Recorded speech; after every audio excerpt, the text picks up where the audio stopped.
Salut et bienvenue dans The Gad One Podcast, ancienne sportive de haut niveau. Je suis retraitée des pistes depuis 2012. Aujourd'hui, en tant que coach et thérapeute, j'accompagne les sportifs et les anciens sportifs de haut niveau sur la question de la santé mentale et sur le bien-être après la carrière.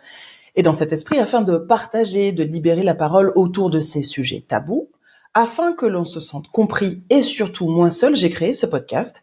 Merci donc d'être au rendez-vous et s'il te plaît, n'hésite pas à lui mettre 5 étoiles pour que d'autres puissent le découvrir. Dans l'épisode du jour, une star du petit écran, mais pas que, c'est également celui qui fait souffrir les autres stars à la télé. Il est champion du monde de Jiu-Jitsu combat avec 4 titres européens, vainqueur de plus de 33 tournois internationaux, mais également, je vous l'ai dit, star du petit écran, consultant sportif, chroniqueur, c'est un poids lourd. Il s'agit de Vincent Parisi. Bonjour Vincent. Bonjour Vanessa.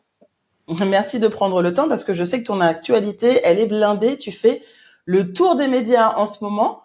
Pourquoi ? Parce que tu sors un livre qui s'appelle 36 minutes de sport pour tous. Déjà, j'ai envie de commencer par le début. Pourquoi ? Alors que tu es un ancien sportif de haut niveau, tu as voulu parler de sport pour tous. Tu aurais pu parler de combat, tu aurais pu parler de haut niveau. Et donc, tu choisis de parler de sport pour tous. Pourquoi cette envie ? Alors, si tu veux, j'ai eu la chance d'être contacté par une maison d'édition qui s'appelle Hugo Sport il y a 1 an et demi, qui m'a proposé un projet pour écrire un livre pour faire du sport aux Français et dans la section lifestyle, donc qui s'adressait à tout public. Et étant éducateur sportif, si tu veux, ça fait plus de 20 ans que j'enseigne, que je fais des coachings, que je fais plein de choses autour de la transmission et de l'enseignement. Et c'est vrai que quand j'ai su qu'en plus c'était pour la licence Paris 2024, je me suis dit que c'était vraiment une bonne opportunité pour faire un ouvrage complet pour tous et pour motiver les gens à reprendre l'activité physique et sportive dans de bonnes conditions. Et c'est vrai que ayant un passé de sportif de haut niveau, d'éducateur, ayant eu affaire à tous les publics, donc je me suis dit si je peux mettre la crème de ce que je sais dans un livre, ça peut être très chouette. Et donc du coup, tu vois, il y a un chapitre bien manger, bien dormir, un peu de coaching mental, des exercices, des petites astuces, voilà, des petites choses très sympas, plus plein d'exercices qui sont illustrés. Alors, tu le vois peut-être pas bien, mais tu vois, j'ai donné un petit peu de ma personne. Il y a tous les exercices et poids de corps et avec matériel. Et le matériel, les seuls matériels que j'ai utilisés, c'est un Swiss Ball, des bouteilles d'eau et un Bosu. Voilà, vraiment quelque chose que tout le monde peut se procurer, même si ça prend un peu de place, j'avoue. Et voilà, vraiment quelque chose de très utile. Et puis la première chose que je dis dans le livre, c'est qu'il ne faut pas hésiter à prendre un professionnel pour débuter sa reprise d'activité sportive, d'aller voir un médecin pour faire une prise de sang. Voilà, des choses que tout le monde sait, mais que parfois on oublie ou qu'on laisse passer.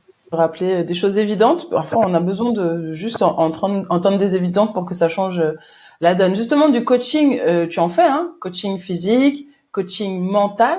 Qu'est-ce que ça veut dire pour toi, coaching mental ?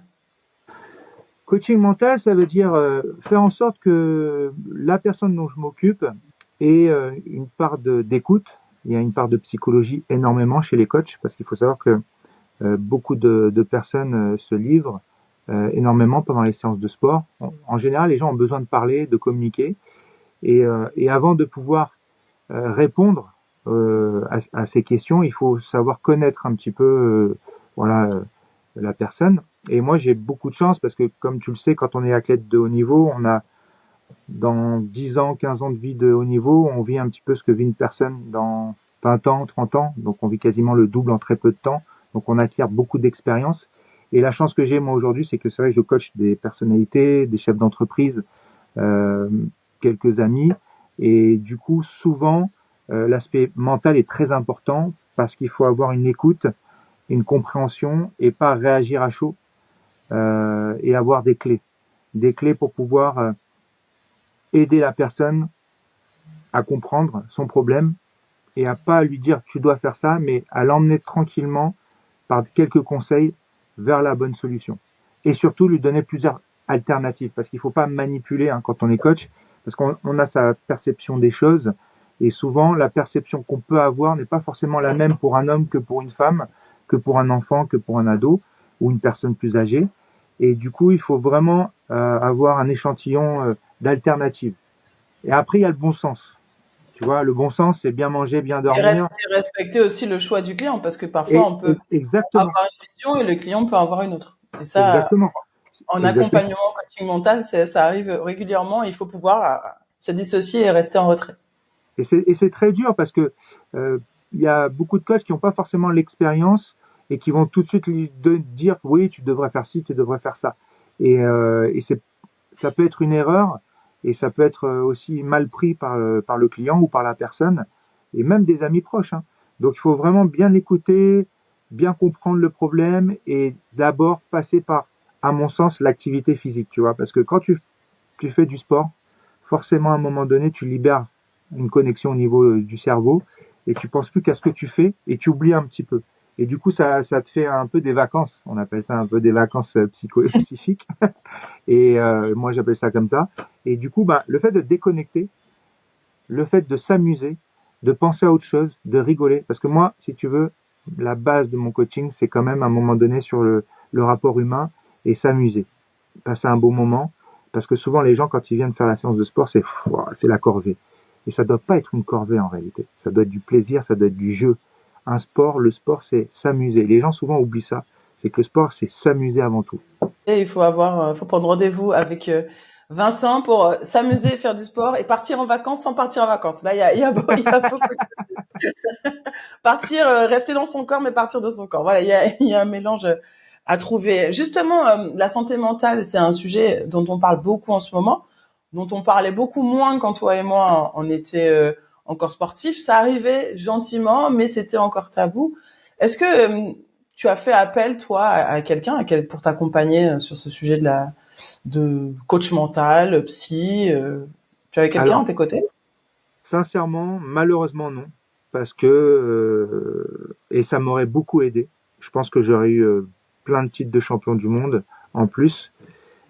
Si tu veux, moi j'ai réussi tout seul en faisant ma propre psychologie, ma propre thérapie, la thérapie des gens autour de moi, de ma famille. J'ai beaucoup analysé, j'ai appris tout seul. Alors que si j'avais eu un psychologue, ça aurait été 10 fois plus rapide parce que lui, il avait les clés. Moi, j'ai un peu appris sur le tard. Et malheureusement, non. Et pourquoi? Parce que dans nos sports, les sports de combat, il y a beaucoup de machisme. Il y a beaucoup de gens qui trouvent que, enfin, qui se prennent pour ce qu'ils ne sont pas, surtout. Et du coup, malheureusement, les sports de combat, c'est encore un milieu où les anciens ont une certaine mentalité qui fait que tu peux pas, tu vois. Et c'est pour ça quand je vois Teddy Riner qui lui, dès très jeune, dès qu'il est arrivé à l'INSEP, il a eu une psychologue. Je comprends pourquoi aujourd'hui il a ce parcours parce que il était bien entouré. Moi, la chance que j'ai eue, c'est que mon père était un grand athlète, tu vois. Donc du coup, j'ai pu bénéficier de son expérience, ce qui m'a fait gagner beaucoup de temps aussi. Donc, tu vois, quand je vois la Teddy Riner, tout ce qu'il a mis en place autour de lui quand il est arrivé à l'INSEP, je me dis que voilà, il a tout compris, son entourage a tout compris, et c'est ce qui nous manque beaucoup, beaucoup, je trouve, dans les sports de combat en général, surtout dans le monde du judo, où il y a quand même une génération d'anciens très durs, avec une certaine mentalité. Et tu vois, quand tu es sportif de niveau, il y a un moment donné, faut pas trop non plus jouer du violon, tu vois, faut y aller. Mais il y a un moment donné aussi, il faut communiquer. Et tu vois, je trouve que dans beaucoup de sports de haut niveau, le manque de communication, ça a un impact vraiment très fort sur la performance. Tu parles des sports de combat, tu parles de santé mentale. On a le droit de dire, quand on fait des sports de combat, qu'on va mal, quand ça va pas. J'ai l'impression que déjà un sportif de haut niveau, il est dans un soi fort, dans ce qu'on appelle les messages contraignants ou les drivers en psychologie. Il faut qu'il soit fort tout le temps, mais j'ai l'impression que dans les sports de combat, c'est exacerbé, forcément. Ouais, c'est exacerbé parce que tu sais, on est dans des. En fait, ce que les gens ne comprennent pas forcément, c'est pas pour dire qu'on est meilleur que les autres ou qu'on est pire que les autres ou quoi que ce soit. Hein, c'est pas du tout. C'est juste que nous, on est dans un rapport de force, un peu comme le monde animal. C'est-à-dire que si t'es le meilleur, tu domines tout le monde. Et il y a les dominés et il y a les dominants. Tu vois, il y a les alphas et il y a les autres. Et en gros, le problème de nos sports à nous, c'est que on est vraiment dominé psychologiquement, mentalement et physiquement. Parce que moi, par exemple, quand j'ai commencé le judo et le jiu-jitsu, je subissais physiquement. Tu vois, on me maltraitait. C'est-à-dire qu'à l'entraînement, on essayait de me faire du mal.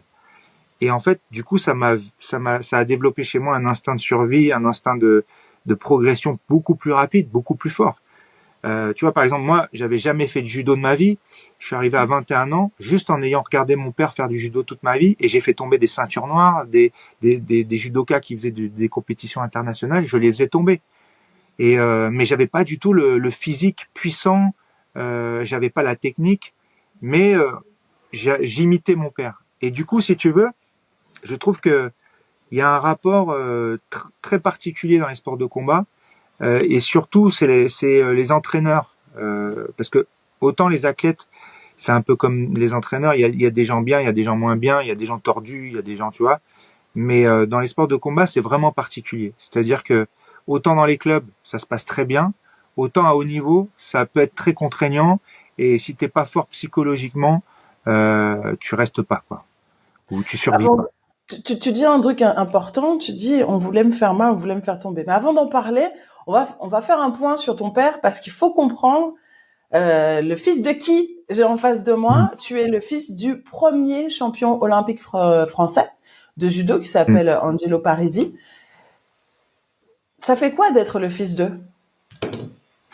Alors moi, j'ai toujours été extrêmement fier d'être le fils de mon père. J'étais extrêmement fier d'être le fils d'une légende, parce que il faut savoir une chose, c'est que en termes d'athlète, il avait enfin bon, il est âgé maintenant, hein, mais en termes même encore aujourd'hui, tu vois, à son âge, à 70 ans, il prend une barre de 100 kilos et il développe 10 répétitions explosives sans forcer. C'est une force de la nature. Donc si tu veux, il avait une performance d'athlète. Il faisait de l'athlétisme, il faisait il montait à la corde, il faisait des 12 fois 400 mètres en sprint avec des poids de 10 kilos dans les mains. Il avait une force naturelle qui était incroyable. Et techniquement, il faisait un judo de léger. C'est-à-dire qu'il attaquait à droite, à gauche, il avait 10 ou 15 mouvements forts, contrairement aux judokas d'aujourd'hui qui ont un, deux, voire trois mouvements forts. Donc il Donc était c'était rapide. vraiment un phénomène. Il était très rapide, très explosif. Vraiment, il avait des qualités techniques un peu incroyables et physiques un peu incroyables. Donc du coup, si tu veux, moi j'étais tellement admiratif de mon père parce que quand j'étais enfant, tout le monde l'admirait. Ce qu'il faisait, C'est encore le cas. c'était Hein. Je peux te dire, tous ceux qui croisent la route ouais, de ton père, on sent qu'on l'adoube un peu hein, quand même. ben oui, il avait des qualités. Il fait partie de ces sportifs qui encore aujourd'hui seraient performants. Tu vois, il y a des champions. Tu peux les mettre 10 ans, 20 ans après, ils seront performants. Après, ils auront peut-être pas la même opposition, mais ils seront toujours performants et ils auront toujours un niveau un peu exceptionnel. Et si tu veux, moi, ça a toujours été une force pour moi. Mais ça a toujours été le cheval de Troie des jaloux, tu vois. Ça a toujours été le cheval de Troie des gens idiots, des gens maladroits, des gens malveillants. Moi, je me suis jamais pris pour mon père, même si j'avais des qualités, j'avais des facilités que d'autres n'avaient pas, mais je me suis jamais pris pour mon père. Mais je rêvais d'être comme mon père, mais je savais dès le départ que je ne serais pas mon père. Et du coup, ça n'a jamais été une pression pour moi. C'est les gens qui me mettaient la pression. Parce que moi, dès le départ, je savais que je ferais pas ce qu'il a fait, tu vois. Et même Teddy Riner l'a juste égalé maintenant, tu vois, des années et des années après. Donc, il l'a égalé au palmarès, mais il l'a pas égalé techniquement. Mais tu vois, ce que je veux dire, c'est que moi, Teddy, je l'admire énormément parce qu'il a une force mentale incroyable et c'est un grand champion pour ça aussi. Parce que c'est pas que le physique. Les gens souvent disent, tu vois, moi, comme je suis dans le monde du judo, parce que j'ai commenté le judo, mon père est un champion. Souvent, les gens me disent, alors, il est vraiment fort. Mais oui, c'est même pas que son physique, c'est qu'il a un mental exceptionnel.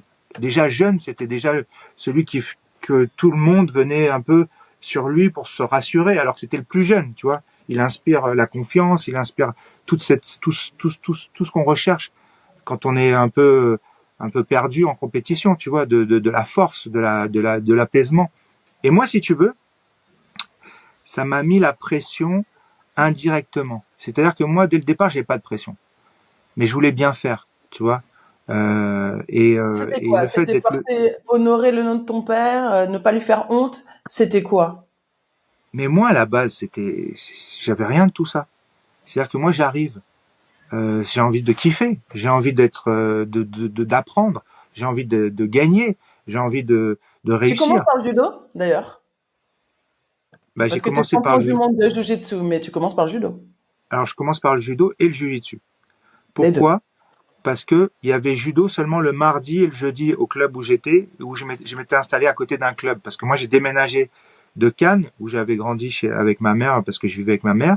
Et dans la nuit de mes 21 ans, je suis monté vivre à Paris. Je me suis installé avec mon père à Pavillon-sous-Bois. Et à Pavillon-sous-Bois, il y avait un club.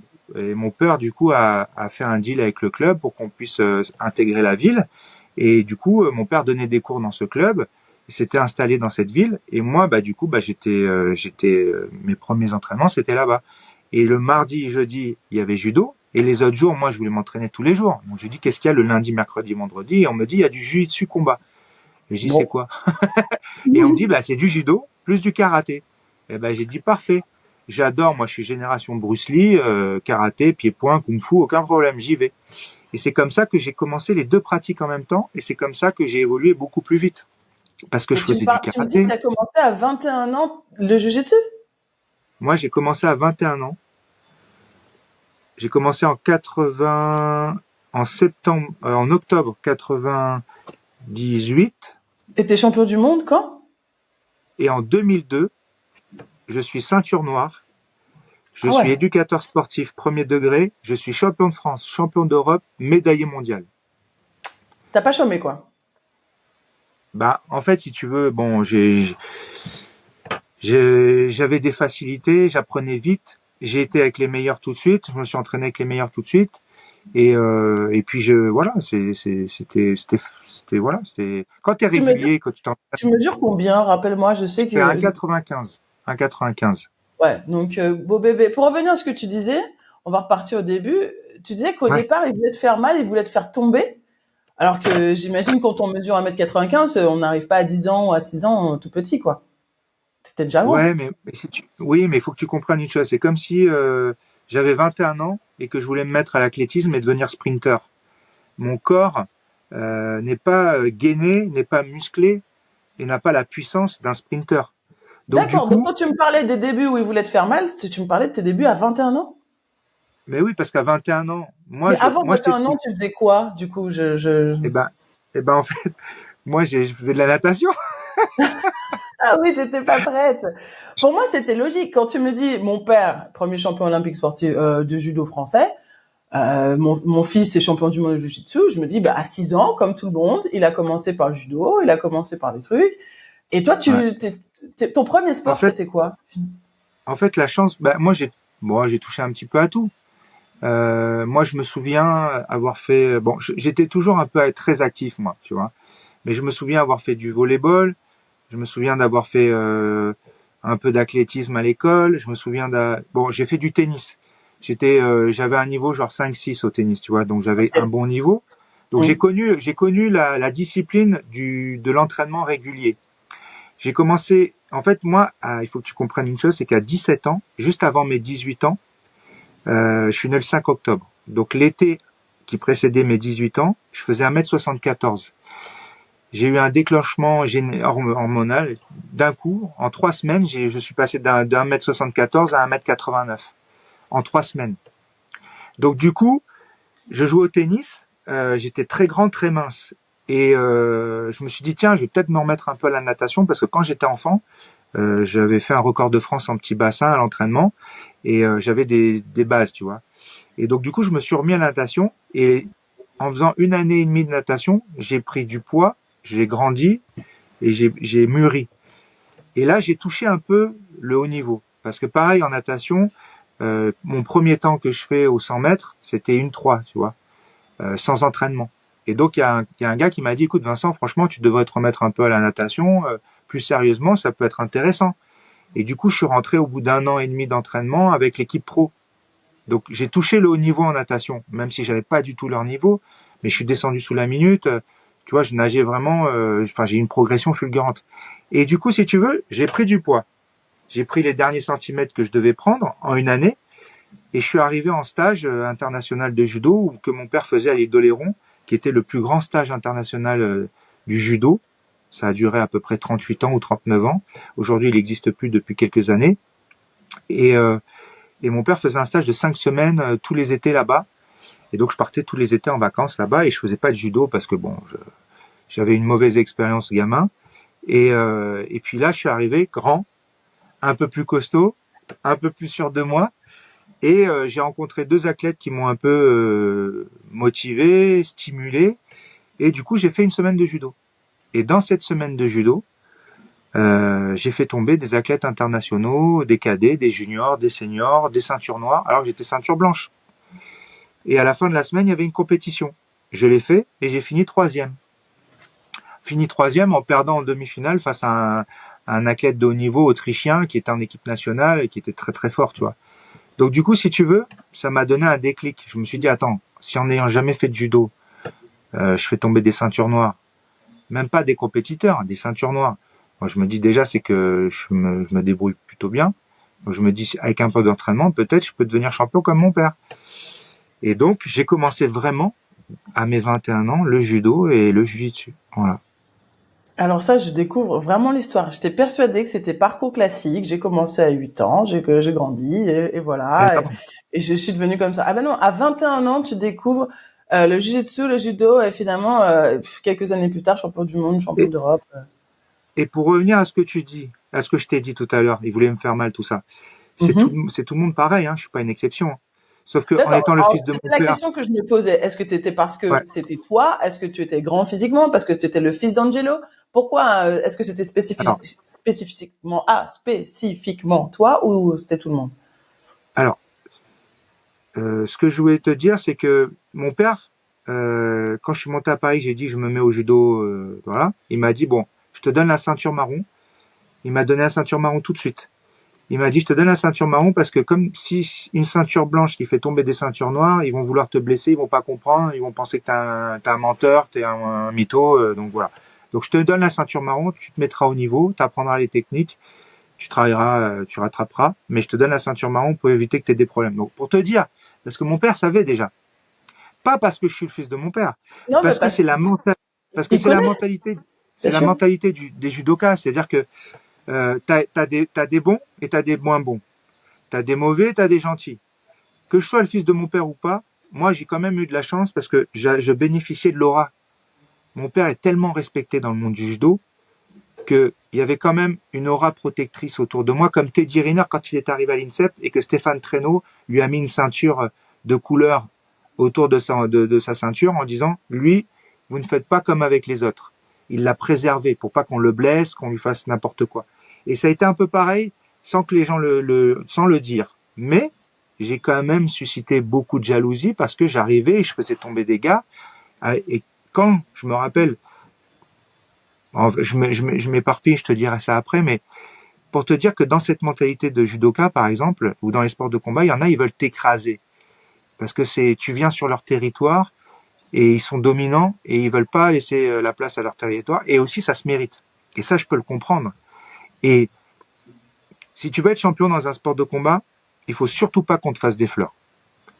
Parce que si on te fait des fleurs, tu seras jamais un champion. Il faut doser, tu vois. Quand tu as un bon entraîneur, tu dois savoir doser. Il faut être dur, il faut être juste, mais il faut pas être méchant. Mais le vice existe. Moi, plein de fois, je suis tombé sur des gens qui voulaient me jeter en dehors de la surface de combat pour que je me fasse mal, que je tape sur le dur, me jeter contre le mur, des choses comme ça, tu vois. J'ai vu C'est ça. c'est très étrange parce que quand on parle de sport, généralement on parle de valeurs, on parle de fair play, on parle de beaucoup de choses qui sont soi-disant inspirantes. Oui. Je sais ce que c'est. Hein. Il y a la réalité et il y a ce qui est dit sur le sport. Mais Ouais, là, Vanessa, en athlée, on se touche pas. Donc il y a au moins ce fait-là. bah, Mais là, tu me peut-être pas sur les décris pistes, mais un monde. ailleurs. Oui, ça c'est un autre sujet. Mais ouais, il y a des bastons sur la piste aussi. C'était déjà arrivé. Mais mais là, je découvre vraiment une dureté du truc et je me dis que quand on est un sportif qui ne connaît pas le haut niveau, qui ne connaît pas cette dureté, je me demande comment tu l'as vécu ça. Comment tu le vivais? Ah, Qu'est-ce que tu te disais? mais moi, je vais te dire une chose. Enfant, je ne voyais que le côté positif, parce que il me semblait qu'autour de mon père, il y avait des gens bienveillants. D'ailleurs, bienveillant, c'est pas un bon terme. Des gens positifs, des gens bien. Et en grandissant, quand je suis arrivé du sud, et ce qui était très drôle, c'est que quand je suis arrivé du sud, personne ne m'avait vu entre mes 7 ans quasiment et mes 18 ans, tu vois, ou mes 21 ans plutôt. Les gens, des fois, ne me connaissaient pas, tu vois. Moi, j'ai assisté à des choses. Il y a des gens vraiment, ils sont exceptionnels. Hein. Mais Et tu donc, disais du que coup, pas quand je bienveillant. suis arrivé, Pourquoi non, quand je suis tu dis arrivé, pas bienveillant, c'est pas le bon mot. Pourquoi le mot bienveillant te pose un problème? parce que j'ai vu, quelqu'un qui explique un peu les termes et la manière du langage, que des fois bienveillant, c'est aussi une manière très dure de contrôler et de dominer une personne. Et c'est pas forcément positif. Et j'ai vu ça, tu sais, c'est un gars qui fait des chroniques sur une radio et qui explique à chaque fois les termes politiques et comment on se fait manipuler par les mots en fait. Et donc finalement, le mot bienveillant n'est pas un mot bienveillant. D'accord, ok. Bah J'ai écoute, appris ça. Alors je chercherai je ça parce l'explique que très c'est vrai que... mal.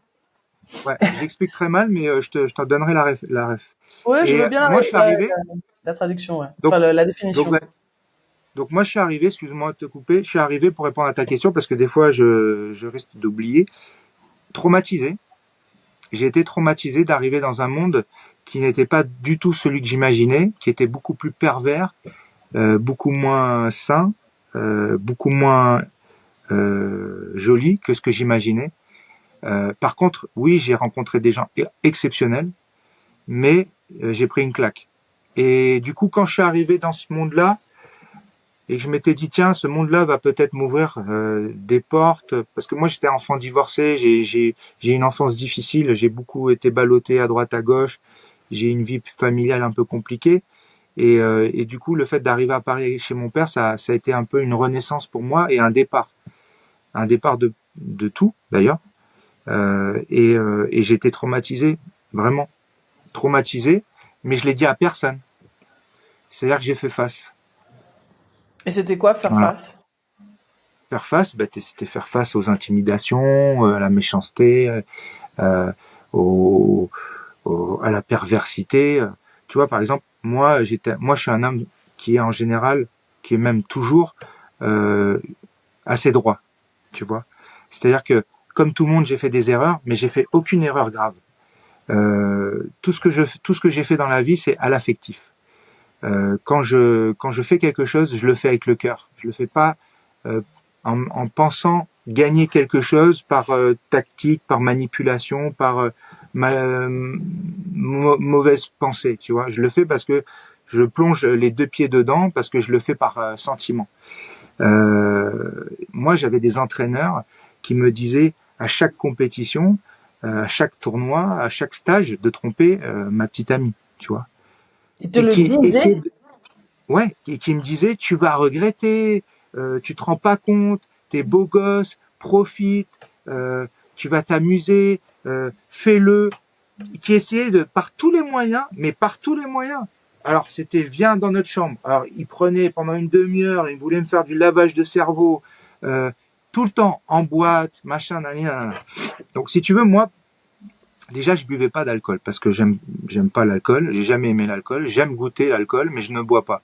Donc moi déjà quand je sortais, je ne buvais pas. Donc, j'étais plus là à surveiller les copains, à les ramener s'il y avait un problème. J'étais plus le capitaine de soirée, tu vois. Et si tu veux, quand tu aimes ton entraîneur, que ça devient ton ami, ça devient ton frère, ça devient quelqu'un d'important de ta vie, qu'à la base peut-être même tu l'admires, tu vois, pour ses qualités physiques, techniques, sa pédagogie ou autre, et que tu as cette personne-là qui te manipule, qui essaie de te manipuler pour que tu deviennes comme lui, parce que lui il pense qu'il a raison, tu vois, et ben à un moment donné, tu t'en rends pas compte, mais ça fait son chemin, tu vois, et ça rentre dans ta tête. Et moi, la chance que j'ai eue, c'est que j'ai eu un père un peu exceptionnel, tu vois, qui m'a pas toujours donné les bons conseils, mais mais si tu veux, j'ai eu la chance sur mon parcours de rencontrer des gens qui m'ont parlé avec leur cœur. et qui m'ont dit fais pas les mêmes erreurs que nous. J'ai vu des gens malheureux d'avoir fait une carrière sportive et de pas s'être occupé de ses enfants, de pas avoir vu leurs enfants grandir, d'avoir perdu leur femme, voilà. Et si tu veux, juste cet aspect-là, de partir en compétition et de voir tes entraîneurs, tes copains, pas tous, hein, attention, hein, parce qu'il y en a qui vont, ils vont flipper quand ils vont voir la vidéo, mais certains athlètes être en famille, avoir des enfants ou être en couple et systématiquement tromper leur compagne ou leur petite amie, c'est des choses, tu vois, il faut l'encaisser, tu vois. Il faut l'encaisser parce que il y a des gens avec qui je peux être ami, je connaissais leur petite amie, des choses comme ça, donc tu vois. Donc du coup, moi, je me suis coupé. J'ai pas fréquenté le milieu du sport. C'est-à-dire que j'étais dans le sport, j'ai fait du haut niveau, mais j'étais pas dans Les à côté. la vie, les à côté des athlètes. C'est-à-dire que j'avais mes amis, je prenais ce qui était bon d'eux, mais je les fréquentais pas forcément tous, tu vois. Et jusqu'au jour où il y a une fracture et j'ai quitté mon entraîneur et ça a été assez rapide. Hein. Je l'ai quitté en 2002, quasiment à partir de 2002, mon premier titre de champion, ma première médaille 2002, mes premiers titres, après mes premiers titres, je me suis entraîné tout seul. C'est-à-dire que j'avais des entraîneurs, mais je m'entraînais tout seul. Je faisais ma préparation tout seul, basé sur ce que mon père m'avait dit. De temps en temps, je demandais des conseils à mon père. Justement, ton père, il s'en est mêlé à un moment donné? C'est-à-dire, il est devenu ton coach, il s'est intéressé à ce que tu faisais ou il est toujours resté en retrait? Je pense que mon père, le problème que j'avais avec mon père, c'est que ce qu'il faisait, c'était le seul au monde à le faire. J'avais beau l'imiter, et comme il dit, être un bon imitateur, je n'arrivais pas à faire comme lui aussi bien, tu vois. Même s'il y avait des gens qui me disaient, oh là là, on dirait ton père en train de faire du judo, on n'avait pas le même physique. Mon père, il fait 1m85, je fais 1m95, il était beaucoup plus épais, il était plus beau techniquement, mais je le copiais bien quand même, tu vois. Et si tu veux, c'était un peu frustrant parce que il me montrait un exercice, je le refaisais, mieux que tout le monde, hein, mais pas comme lui. Et donc, lui, il s'énervait, tu sais. Il s'énervait parce qu'il voulait que je fasse comme lui. Et du coup, moi, ça me faisait de la peine. Et du coup, je ne l'autorisais plus à me coacher. Ah ouais, c'était la bagarre. Mais il aurait pu, même si techniquement, il était plus ton coach de judo, il aurait pu faire ta prépa physique, par exemple. Mais il a fait ma prépa physique. En fait, je t'explique. Mon père, il m'a dit, pour être le meilleur, il faut faire ça. Et j'ai fait un tiers de ce qu'il m'a dit. Wow. Et j'étais meilleur. Et j'étais meilleur que tout le monde. Sache une chose, un jour, mon père, il m'a dit, bon, bah, écoute, si tu veux faire de la compétition, tout ça, ça me dérange pas. Tu veux faire du judo, t'es sûr, parce que c'est un sport dur. Lui, il aurait préféré que je fasse pas de judo, tu vois, par exemple. Et je lui dis, oui, je veux faire et tout, parce que bon, attends, ça fait 2 ans que je fais du judo, je bats des mecs qui font le tournoi de Paris. Qui sont en équipe de France. Excuse-moi, mais il y a un moment donné, oui, j'ai envie de faire du judo parce que je me dis que je suis capable. Et si tu veux, en fait, il m'a donné toutes les clés et j'avais pas besoin de plus. Et quand il m'a dit, bah écoute, si tu veux faire la compétition, vas-y, mais fais-moi plaisir. Si tu le fais, fais-le vraiment, parce que je sais que tu as des qualités et je sais que tu peux être très bon.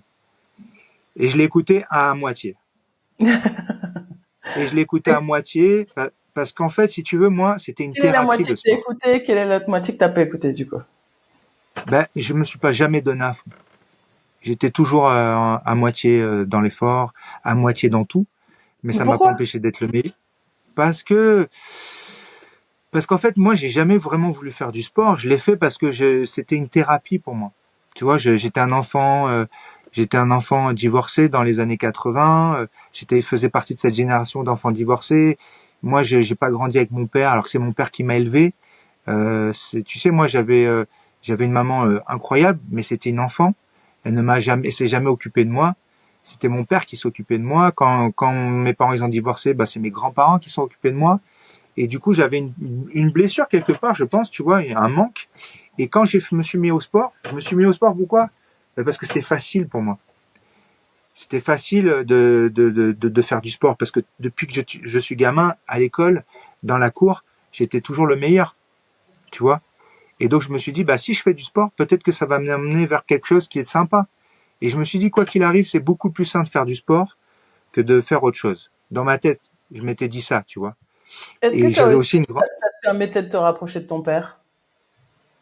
Après, je suis persuadé que parce que j'ai eu plusieurs cycles d'évolution dans ma carrière et dans ma vie, comme tout le monde. Et dans un des cycles, je voulais être comme lui. C'est-à-dire que c'est pas que je voulais être lui, mais je voulais vivre ce qu'il avait vécu. Pour Hmm. même te dire, hein, mon père se fait voler aux Jeux Olympiques plusieurs fois. Tout le monde le sait. Tout le monde sait que mon père aurait dû gagner. Ça aurait dû être le premier double et le premier triple champion olympique de l'histoire. Euh, Même ses adversaires sont venus s'excuser, tu vois, pour te dire. Moi, quand j'ai vu mon père malheureux, jeune, à la télé, inconsciemment, je me suis saboté sur un championnat du monde pour peut-être vivre la même chose que lui. Imagine le psychologique. Ouais. À chaque fois, je gagnais tout le monde. Tous les tournois internationaux, tous les championnats d'Europe, toutes les compétitions, je battais tout le monde. Et au championnat du monde, je perdais tout le temps. C'était comme si je gagnais, c'était fini après. Je pouvais plus souffrir quelque part, tu vois ou pas? Oui, C'est bah oui, bizarre. t'avais tout eu. C'est-à-dire Donc, que avant la compétition, j'arrêtais de m'entraîner ou je faisais plus attention à mon poids ou dans la compétition, je me mettais en danger alors que j'étais plus fort. Tu vois, j'étais vraiment plus fort.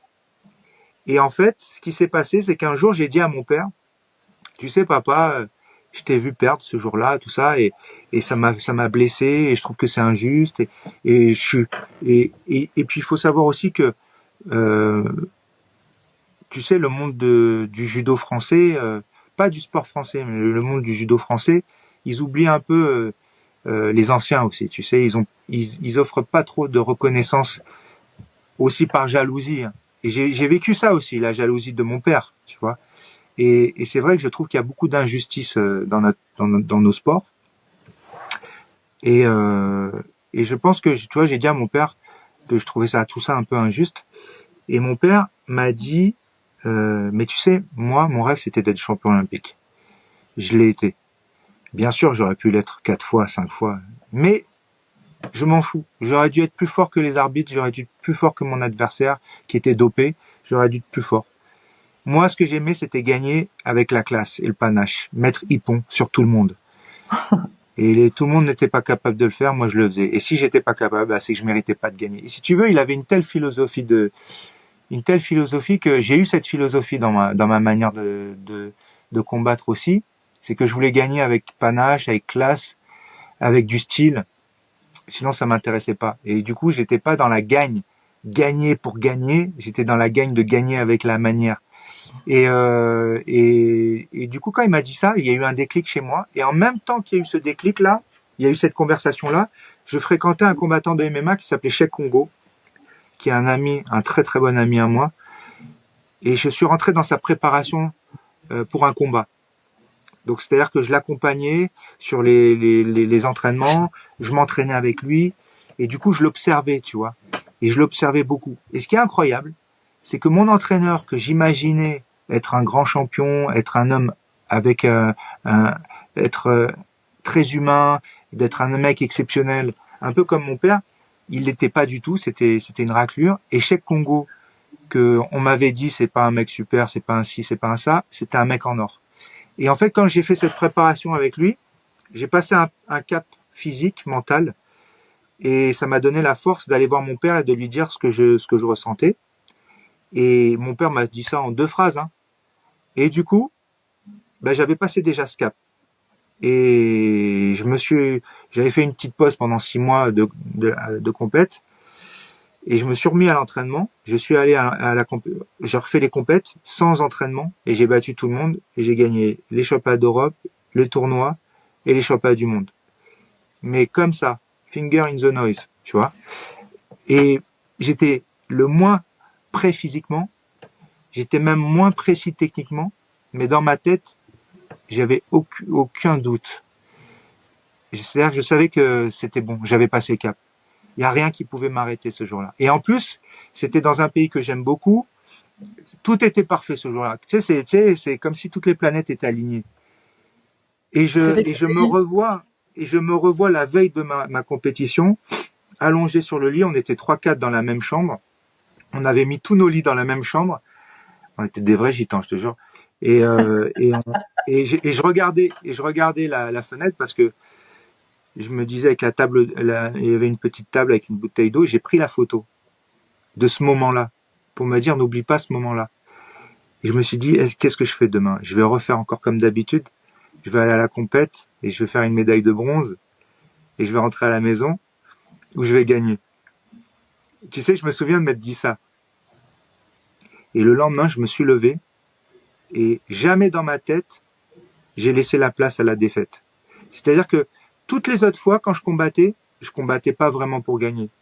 J'étais au-dessus, donc je gagnais, mais j'étais pas à 100% dans la victoire. Et là, ce jour-là, dans ma tête, personne n'aurait pu me battre. Personne. Quand je suis arrivé sur la compétition, je savais que j'allais battre tout le monde. Contrairement à toutes les autres fois. Parce que j'avais mûri. Et si tu veux, ça, si j'avais eu un psychologue, je l'aurais eu au premier championnat du monde. Moi, j'ai gagné 9 médailles mondiales, sans mentir, j'aurais dû être 7 fois champion du monde. Vraiment. Et tout le monde le sait, hein. et tu dis et j'aime ce que j'aime bien, c'est que tu commences en disant non, moi j'avais pas le talent de mon père, j'avais pas les qualités de mon père. Et pourtant, quand on entend ta Bah, capacité et ta force, on se dit malgré le fait que selon toi, je dis bien selon toi, tu n'avais pas les qualités de ton père, t'es quand même au-dessus du lot. Donc waouh, j'aurais bien oui. aimé revoir ton père combattre quoi. Non, mais c'est vrai que on peut dire ce qu'on veut, la génétique, il y a une génétique. Tu sais, moi, dès que je m'entraînais, je progressais très vite. Par exemple, je me rappelle, je me suis mis à faire un peu de musculation. Mais à l'époque, j'étais mi-lourd, tu vois. Et en 2 semaines d'entraînement, j'avais pris 5 kilos. Juste en faisant 2 semaines de musculation. Tu En sais, muscle. si j'avais fait de la musculation, ben, j'aurais pu faire du judo, hein, j'aurais pu même être titulaire en judo. Ce qui faisait que j'atteignais pas les sommets en judo, c'est parce que physiquement, j'avais épargné mon corps de ça, tu vois. Parce qu'aussi, euh, si tu veux, j'ai compris aussi pourquoi j'ai pas choisi le judo, parce que le judo, c'est un sport comme la boxe, comme d'autres, comme la lutte, hyper traumatisant pour le corps. Et moi, j'ai un médecin de l'équipe de France un jour qui a dit cette phrase: n'oubliez pas qu'après le sport, il y a une vie. Et moi, mon père, il m'a toujours dit, Vincent, quand tu sens que tu es fatigué, c'est pas une histoire de tirer au flanc, de profiter, d'être feignant. C'est quand tu sens que tu es fatigué, que ton corps, il a besoin de se reposer, arrête. Quitte à perdre des semaines, des mois, parce que tu reviendras toujours plus fort. Et ben, tu sais quoi? Après chaque compétition, grosse échéance, hein, championnat du monde, championnat d'Europe, pendant 3 mois, personne ne me voyait. 3 mois. Tout le monde reprenait la compétition, tout le monde s'entraînait, personne n'arrêtait. Moi, j'arrivais, j'étais en pleine forme, mentale et physique, et j'avais pas de bobo. Moi, aujourd'hui, là, j'ai 46 ans, je m'entraîne, j'ai mal nulle part. J'ai pas de bobo. Tu vois? J'ai des copains, leur corps, c'est une épave. Et il y a ça aussi, tu sais qu'il y a un moment donné, je me suis dit, c'est pas mon combat. Moi, à la base, quand je suis arrivé, je voulais être comme mon père. Pourquoi? Parce que quand j'étais enfant, je voyais mon père qui était admiré, qui était aimé, qui était entouré. Et je me suis dit, purée, si être champion, c'est avoir tout le temps des gens qui t'aiment autour de toi, putain, mais je veux faire ça, moi. C'est trop génial. Je pensais même pas à l'aspect financier, je pensais même pas à la gloire, je pensais même pas à l'orgueil d'être le numéro un, d'être le meilleur. Je pensais vraiment à me dire, on va m'aimer. Et Et quand je alors? suis arrivé, et quand je suis arrivé dans ce milieu de requins, de fous, je me suis dit, ah ouais, je crois que là, c'est pas du tout ce que je voulais faire. Et en fait, je me suis dit, bon, bah, j'y vais quand même. J'y vais quand même parce que ça va me rendre plus fort dans la vie, tu vois. Ça va me former. Et puis sur mon parcours, j'ai rencontré des gens extraordinaires, des gens exceptionnels. Tous les gens que j'ai rencontrés dans ma vie m'ont apporté quelque chose, tu vois. Et bah, c'est vrai, j'ai un parcours un peu atypique. Au fond de moi, je sais que j'aurais pu faire mieux, mais j'ai choisi la qualité de vie. J'ai choisi voilà, la qualité de vie que j'aurais pas eu si j'avais été à 1000%. Mais je regrette pas. Même si tu regrettais, tu Ouais, pourrais pas changer, passer, quoi qu'il arrive. oui, tout à Donc fait. finalement, il vaut mieux pas regretter. Et puis je crois que beaucoup de gens prendraient ce que tu as fait. C'est exceptionnel. Mais pour revenir sur cette question d'être aimé, est-ce que tu crois que finalement faire de la télé, c'est aussi trouver cette réponse d'être aimé? Alors, déjà, faut savoir une chose, c'est que contrairement à ce que Parce que là, certaines tu personnes, nous parles depuis Bein, hein. ouais, Pour tous ceux ouais, qui ouais, adorent ouais. Bein C'est et ça. qui te suivent sur Bein, on est dans les studios de Bein. Je dis pas parce que j'ai pas demandé l'autorisation. Non, Bon, bah Euh, c'est trop tard, c'est dit. non, je rigole, je rigole. Non, tu sais, Bean, c'est comme une deuxième maison pour moi. Je suis là depuis le lancement de la chaîne. On a eu la chance de se croiser, de se rencontrer sur Bean. Sur D'ailleurs, Bein, ouais. j'ai toujours regretté que tu restes pas un peu plus avec nous parce que non, parce que tu as du talent et tu as les compétences et il y a, et c'est recherché. Maintenant, oui, je suis à Beansport et moi, tu sais, il faut savoir une chose. Si tu me dis que j'ai toujours cherché à être aimé, oui. Chercher la lumière, non. Chercher à réussir, non. Ça s'est mis sur mon chemin. Toutes les opportunités se sont mises sur mon chemin. Pourquoi? Est-ce que parce que je le mérite? Est-ce que c'est parce que je travaille? Est-ce que je sais pas. Mais ce qui est sûr d'une chose, c'est que quand je suis devenu le premier commentateur français de l'UFC sur RTL9, on m'a choisi. C'est-à-dire que c'est pas moi qui ai dit ouais, moi je veux le faire, je veux le faire. Pas du tout. On m'a choisi, on m'a détecté, on m'a repéré, et on m'a dit on t'a choisi parce que on pense que tu peux apporter cette image que le MMA a besoin et que tu peux l'expliquer et le rendre accessible parce que tu as cette pédagogie. Et moi, j'ai dit OK. Mais quand j'ai dit OK, j'ai signé aussi la jalousie, l'exposition, mais je me suis fait connaître aussi, tu vois. Et on a su que j'étais athlète et que j'étais champion grâce à mes commentaires. Et donc j'ai vu l'aspect positif. Mais moi, en vrai, je me suis toujours dit que je peux tout faire. C'est pas parce que je suis sportif que je peux pas être chirurgien. Tu sais, toute ma vie, j'ai vu les kinés masser et manipuler mon père. Je sais masser, hein. Je pourrais manipuler, je le fais pas, mais c'est juste un apprentissage. Si demain je dois être caissier, je serai caissier. Si je suis coach, je suis coach. Si je dois faire de la peinture, j'apprendrai à faire de la peinture. Me suis jamais dit que j'étais pas capable. Par contre, je sais qu'il y a certains métiers qui méritent, où il faut beaucoup, beaucoup travailler. Tu vois, par exemple, comédien, moi j'ai été coaché sur un film par Kevin Costner pendant 30 minutes. Kevin Costner, ouais, je fais une scène. Moi, mais pareil, tu vois, mon premier film, je fais un film avec King Costner, je devais faire 2 jours de figuration, je me retrouve à faire 14 jours. C'est toi qui m'as... C'est Three Days to Kill, c'est mon premier film. Et en fait, je vis une aventure incroyable. Kevin Costner, super sympa. Tu vois, tu sais, les gens en général sur les plateaux, ils veulent tout le temps faire des photos, parler avec la star, machin. Moi, j'étais dans mon coin. Sauf que le jour de la figuration, le jour où je vais faire le tournage avec King Costner, je fais des scènes, je suis assis, il y a deux figurants qui sont au garde du corps. Il y a moi qui ai une tête de gamin avec mon grand corps, et il y a un gars qui est légionnaire qui a une tête de tueur. Et au micro, il y a le gars qui vient nous chercher et il dit bah écoute, il y a 2 gardes du corps, je prends lequel? Et là j'entends le plus grand, tu vois, le plus grand. Donc je monte, je fais une scène ridicule qui dure toute l'après-midi où Kevin Costner doit venir me dégommer parce que je suis devant une porte, il veut venir dégommer les méchants et moi. Et au moment où il vient pour me dégommer, sa fille l'appelle et sa fille, elle a changé la sonnerie de son téléphone et elle a mis Rihanna. Donc c'est ridicule, je me moque de Kevin Costner, je me moque de lui. Et juste cette scène où il me regarde, il rigole, il repart, là je te raconte le film. Le film, ok. Et en fait, tu vois, je vois que il est super sympa, il me dit bonjour, il me dit viens voir au combo. Le combo, c'est une petite caméra où tu peux revoir les images que tu viens de tourner. C'est assez rare qu'un comédien te dise viens, mais en même temps on n'était que tous les deux. Bon, très très très très sympa. Et en fait, je vois son garde du corps, je vois un grand costaud, un gros black costaud comme ça, qui me regarde comme ça, tu vois. Il vient me voir, il fait, mais t'es Vincent Parisi? Et je fais, ouais, c'est, il fait, oh T'es putain, je t'ai sérieux? reconnu et tout.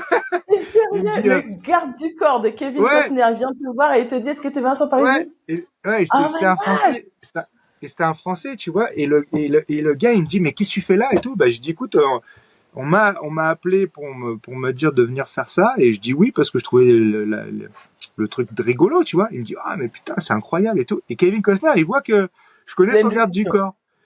Et donc, je te jure, en fait, tu sais, ça faisait déjà 2 heures qu'on était ensemble, hein.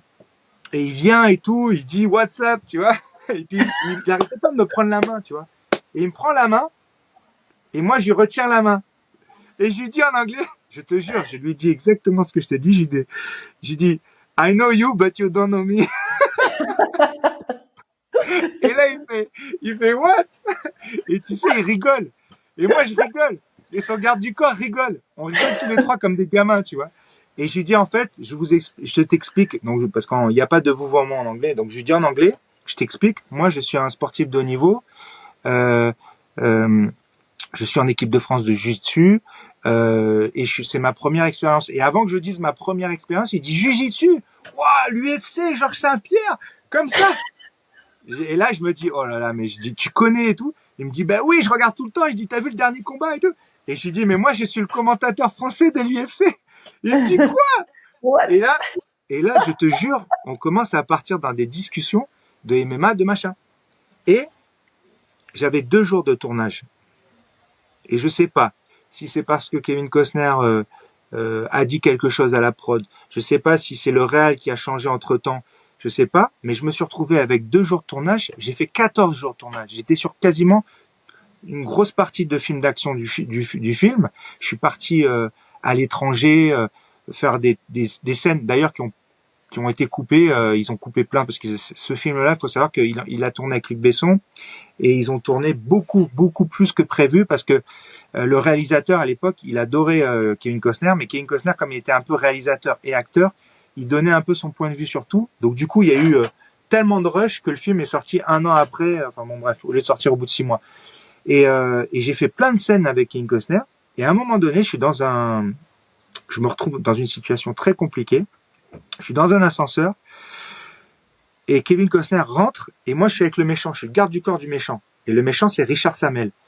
Et moi, je suis le garde du corps, et Kevin Costner, il rentre dans l'ascenseur, et il dit un mot. Et au moment où il dit ce mot, dans ma tête, je dois réaliser qu'en fait, c'est le mec qui a tué tous mes gars. Et donc, du coup, tu vois, je dois faire un pas, je dois faire une réaction, tu vois. Bon, j'arrivais pas à faire la réaction. Et j'arrivais pas à faire la réaction parce que d'un côté, j'avais Kevin Costner qui me dit fais ça, et de l'autre, j'avais le réal qui me disait fais ça. N'écoute pas Kevin Costner. Alors, imagine un peu, moi, Ah c'est ouais. mon premier film. Oh là Je suis là. personne dans le cinéma. Mais J'ai t'as une envie de toute dire, petite scène. ah À la oui. base, je suis silhouette, et d'un seul coup, je deviens acteur. Bon, bref. Et là, cut, coupé. Donc là, Kevin Costner me dit, viens avec moi. Donc on monte, en fait, si tu veux, on était au studio de Luc Besson, donc on était dans un immense hangar qui avait été, Ah oui, à Saint-Denis? ouais, à Saint-Denis, dans ses studios. Ah, j'y suis allée. Je connais, oui. Voilà. Et en gros, si tu veux, il y avait, on appelle ça des feuilles. Ça représentait une scène où on était dans un immeuble au dernier étage avec une terrasse qui donnait la vue sur Paris. Et en fait, tu as une feuille, et à l'image, tu as l'impression que c'était vraiment Paris. Mais c'est pas du tout Paris, c'est éclairé de nuit et tout. Et donc, on est dans une discothèque, et on monte à l'étage. Et on monte tous les deux. Et il me dit, écoute, tu vas faire ce que moi je fais, et moi je vais faire ce que toi tu fais. Je fais OK. Donc il me dit, regarde, moi je vais dire, toi tu vas dire le mot, et moi je vais faire ta réaction. Et dans ma réaction, tu vas voir, juste dans mes yeux, tu dois voir, putain, c'est cet enculé qui a tué tous mes gars, je vais le buter. Et je fais OK. Et tu vois, il m'explique bien. Et donc moi, je dis, je sais plus le mot, je m'en rappelle plus, je dis le mot, et là, il était comme ça debout, hein, contre la rambarde, et il fait comme ça, il fait. Et dans ses yeux, je vois tout ce qu'il m'a dit. Mais c'est un truc de fou. Et tu sais, c'est C'est là pas où j'ai Kevin pris. Costner pour rien, hein? C'est Mais pas et là, Kevin je le Costner pour regarde. rien. Et là, tu vois, la scène se termine. Et là, je fais, ouais, mais toi, t'es Kevin Costner aussi, c'est pas juste. Et il s'éclate de rire, tu vois. Et en gros, si tu veux, il m'a offert de son temps vraiment, mais vraiment, hein, parce que moi, tu sais, j'étais très à ma place, je cherchais pas à lui parler tout ça, mais j'étais super content. J'étais comme un gamin, tu vois. Mais on a vraiment eu un super feeling tous les deux pour te dire que sa femme, ses enfants sont venus des États-Unis. Tout le monde a dit allez hop, on fait une pause, on laisse Kevin, tout ça. Écoute, je me mets en retrait, je m'assois de loin, puis je vois qu'il fait ça, tu sais, comme ça. Je te jure, je me dis mais c'est pas moi qui cherche quand même. Je te jure, hein. Putain, je me lève. Et il fait ah Vincent, come. Putain, c'est moi qui cherche. Et il m'appelle, il me dit, regarde, je te présente ma femme, mon fils, ma fille, la dernière, Grace. Et il dit, ouais, c'est de lui que je vous parlais, qui fait du jiu-jitsu. Et en fait, j'étais tellement gêné, je dis, bon, bah écoute, je vais te laisser parce que t'as pas vu ta famille depuis 2 semaines, 3 semaines, et tout. Mais il dit, oh, pas de souci. Donc moi, je m'assois. Mais c'était tout le temps comme ça, tu vois. Et il me montrait son téléphone, il me dit, regarde, ça c'est mon cheval, quand on part avec mes potes camper, regarde, ça c'est mes chevaux, ça c'est le feu qu'on a fait, ça c'est ma femme. Prenez son téléphone comme ça. Et il t'a fait rentrer dans et si tu veux, ouais, c'était fou. Et si tu veux, je me suis rendu compte que tu peux pas être Kevin Costner, tu peux pas être un acteur comme ça du jour au lendemain. Il faut travailler déjà. Il faut prendre des cours. C'est un vrai métier. C'est comme être champion du monde. Tu peux pas être champion du monde du jour au lendemain. Tu sais, il faut franchir des étapes. Et moi, j'ai vu ce que c'était que le talent et qu'est-ce que c'était qu'être un vrai acteur. Et du coup, ça m'a marqué ce film parce que c'était le premier film que j'ai fait. Après, j'en ai fait plein d'autres, mais plus en cascadeur, tu vois. Et c'était une aventure fantastique. Et tu vois, c'est toutes ces... resté de votre amitié avec Kevin Costner? Il t'a donné son numéro, il t'a dit viens en vacances à la maison? En fait, j'ai jamais osé lui demander son numéro. Mon dernier jour de tournage, tu sais, quand c'est le dernier jour de tournage, les gens disent les amis, on applaudit. dernier jour de tournage, on applaudit. Moi, j'avais ramené un DVD. J'avais un DVD ou de Jiu-Jitsu Combat que j'avais fait. Et je savais même pas que c'était l'anniversaire de Kevin Costner. Et là, je vois un gâteau arriver. Mais je dis, c'est pas mon anniversaire. Et c'est l'anniversaire de Kevin Costner. Et moi, tu sais, on est tous les deux au milieu, je comprenais pas.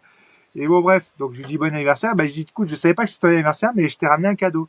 Et il me dit, mais non, fallait pas et tout. Et c'est là où j'ai fait la photo où je suis avec lui. Tu sais, j'ai un impact, j'ai ma chemise qui a explosé avec du sang et tout. D'ailleurs, sur ce film, je l'ai déjà dit, mais j'ai failli mourir sur ce film. J'ai fait une scène que j'ai en vidéo, donc j'ai la preuve de ce que je dis. J'ai failli passer sur ce film. Pourquoi? J'ai failli vraiment me faire tuer par Kevin Costner. Alors dans le film, je me fais tuer 2 fois par Kevin Costner, mais j'ai vraiment failli mourir dans le En fait, tu sais, j'arrive sur le film. Les frères Baldwin avec une vraie balle dans le fusil. Hein. Ben, c'est pas ça, mais je vais t'expliquer vite fait, parce qu'après on est un peu hors sujet. Je suis désolé. Mais en gros, moi, non, mais l'anecdote, elle vaut le coup, hein, ceci dit. Non, mais je te donnerai la vidéo si tu veux. Je te l'enverrai. Si tu veux, j'arrive sur le film, je suis silhouette. Je deviens acteur, vite fait, parce que j'ai pas de texte, mais j'ai que des comportements. Tu vois, j'ai un vrai rôle. Je suis le garde du corps du méchant et deviens cascadeur. Et si tu veux, le régleur de cascade, il dit mais non, c'est pas un cascadeur, il fait pas partie de mes gars. Il est pas payé comme cascadeur, je veux pas qu'il fasse la scène. Il dit mais non, on veut que donc le réalisateur dit je veux qu'il soit tué par Kevin Costner devant l'ascenseur. Donc vous lui apprenez. Et donc le gars il lui dit mais t'inquiète pas, c'est un sportif de niveau, il va réussir, machin. Et moi on vient me voir, on me dit Vincent, t'as 2 chemises, t'as 2 vestes de costume. Donc c'est simple, c'est un one shot. Tu dois réussir, sinon on est dans la merde. J'ai un gars qui arrive, qui est Jérôme Gaspard, qui est un des meilleurs régleurs de cascade aujourd'hui en France, qui est la doublure de Kevin Costner et qui a beaucoup d'expérience et qui me dit Vincent, surtout, si tu tombes par terre, tombe dans une bonne position parce que tu peux passer 2 semaines dans la même position. Donc fais pas un truc machin, tombe et sois dans une bonne position. Alors, tu vois, donc j'ai plein de conseils. Donc alors j'apprends à prendre l'épaule, à tourner la tête, à tomber. Donc je dois faire semblant que j'ai du mal à dégainer mon pistolet. Au moment où je vais tirer, il me tire dessus, donc je tire en l'air, je prends l'impact, je tombe par terre et je bouge plus. Et on me dit, tant que t'entends pas quête, tu bouges plus. Donc, je dis ok. Donc je le répète un peu derrière, mais c'est très dur. Franchement, ça paraît anodin comme ça, mais c'est pas facile parce que t'as quand même Kevin Costner en face de toi. T'as le réalisateur Maggie qui venait de faire le dernier Terminator, qui réalise le film. T'as 100 personnes sur le plateau, des figurants. T'as tout. C'est une mécanique de fou. Et t'as vraiment Kevin Costner parce que des fois tu te fais tirer dessus, mais il filme pas Kevin Costner. Kevin Costner fait vraiment le gars qui me tire dessus pour me donner la réplique, tu vois. Parce que des fois on te donne la réplique, l'acteur il est pas là, c'est la doublure. Hein. Ouais. Là il y avait vraiment Kevin Costner. Donc bon, allez, je dis allez j'y vais. Et tu sais je pense toujours, bon c'était une scène toute claquée, hein, j'ai pas fait un truc de fou. Hein. Je pense toujours à Bruce Lee, tu sais, Bruce Lee dans ses débuts, il doit faire une scène dans la série Frelon Vert et en gros s'il est nul on le dégage, tu vois. Et Bruce Lee, il fait un truc de malade. Bon, il se fait un coup de pied sauté, il casse la lumière, il fait un truc de dingue. Et les gens, ils ont même pas le temps de dire cut. Et tu sais, dans ma tête, je me dis, bon, et vous, je suis un bon. Sinon, c'est la honte. C'est la honte. Et en fait, c'est comme si j'avais eu vraiment de la chance. Et j'ai eu de la chance. Parce que qu'est-ce qui se passe? Et là, je dirais pas qui pour pas avoir de problème, on sait jamais. Mais il y a quelqu'un qui filme la scène. De côté. Et j'ai la vidéo. Et en fait, au moment où on me tire dessus, on me le dit pas, on me dit rien. Moi, je dis action, je fais ce qu'on me dit. Donc, je fais. Là, j'ai la chemise qui explose, boum, du sang partout, je tombe par terre. Sauf que ce qu'on me dit pas, c'est qu'au moment où Kevin Costner il tire dessus, il y a une balle qui part dans l'ascenseur. Et en fait, il y a des mecs avec des paintballs qui font exploser les vitres de l'ascenseur derrière moi. Sauf que normalement, c'est pas du vrai verre. Et là, c'était du vrai verre.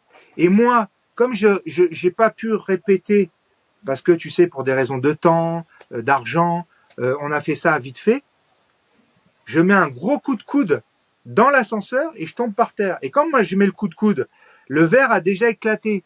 Je tombe par terre, tous les morceaux me rebondissent sur la carotide, sur le visage, sur le corps. Et moi, je me dis merde, qu'est-ce que j'ai fait? Moi je ferme les yeux. Donc moi je ferme les yeux, je bouge pas. Je pense à bien tomber. Tu vois? Et tant que j'entends pas quête, je bouge pas, tu vois. Le mec, il est dans le verre, il y a le truc qui le coupe. Mais j'entends un silence de fou. Je sens les trucs qui me tombent dessus et tout. Je bouge pas et j'entends quête.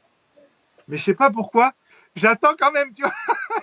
Et là, j'entends « Ah, mon Dieu, il est mort !» J'entends une femme qui crie « Ah, mon Dieu, il est mort !» Et j'entends un autre gars qui dit « Mais non, c'est le sang de l'impact, c'est rien. » Et là, il y a l'assistant réel qui arrive en courant. C'est celui qui fait tous les films avec Kevin Costner. C'est avec Besson. C'est un mec très connu. Il arrive et il fait « Vincent, ça va ?»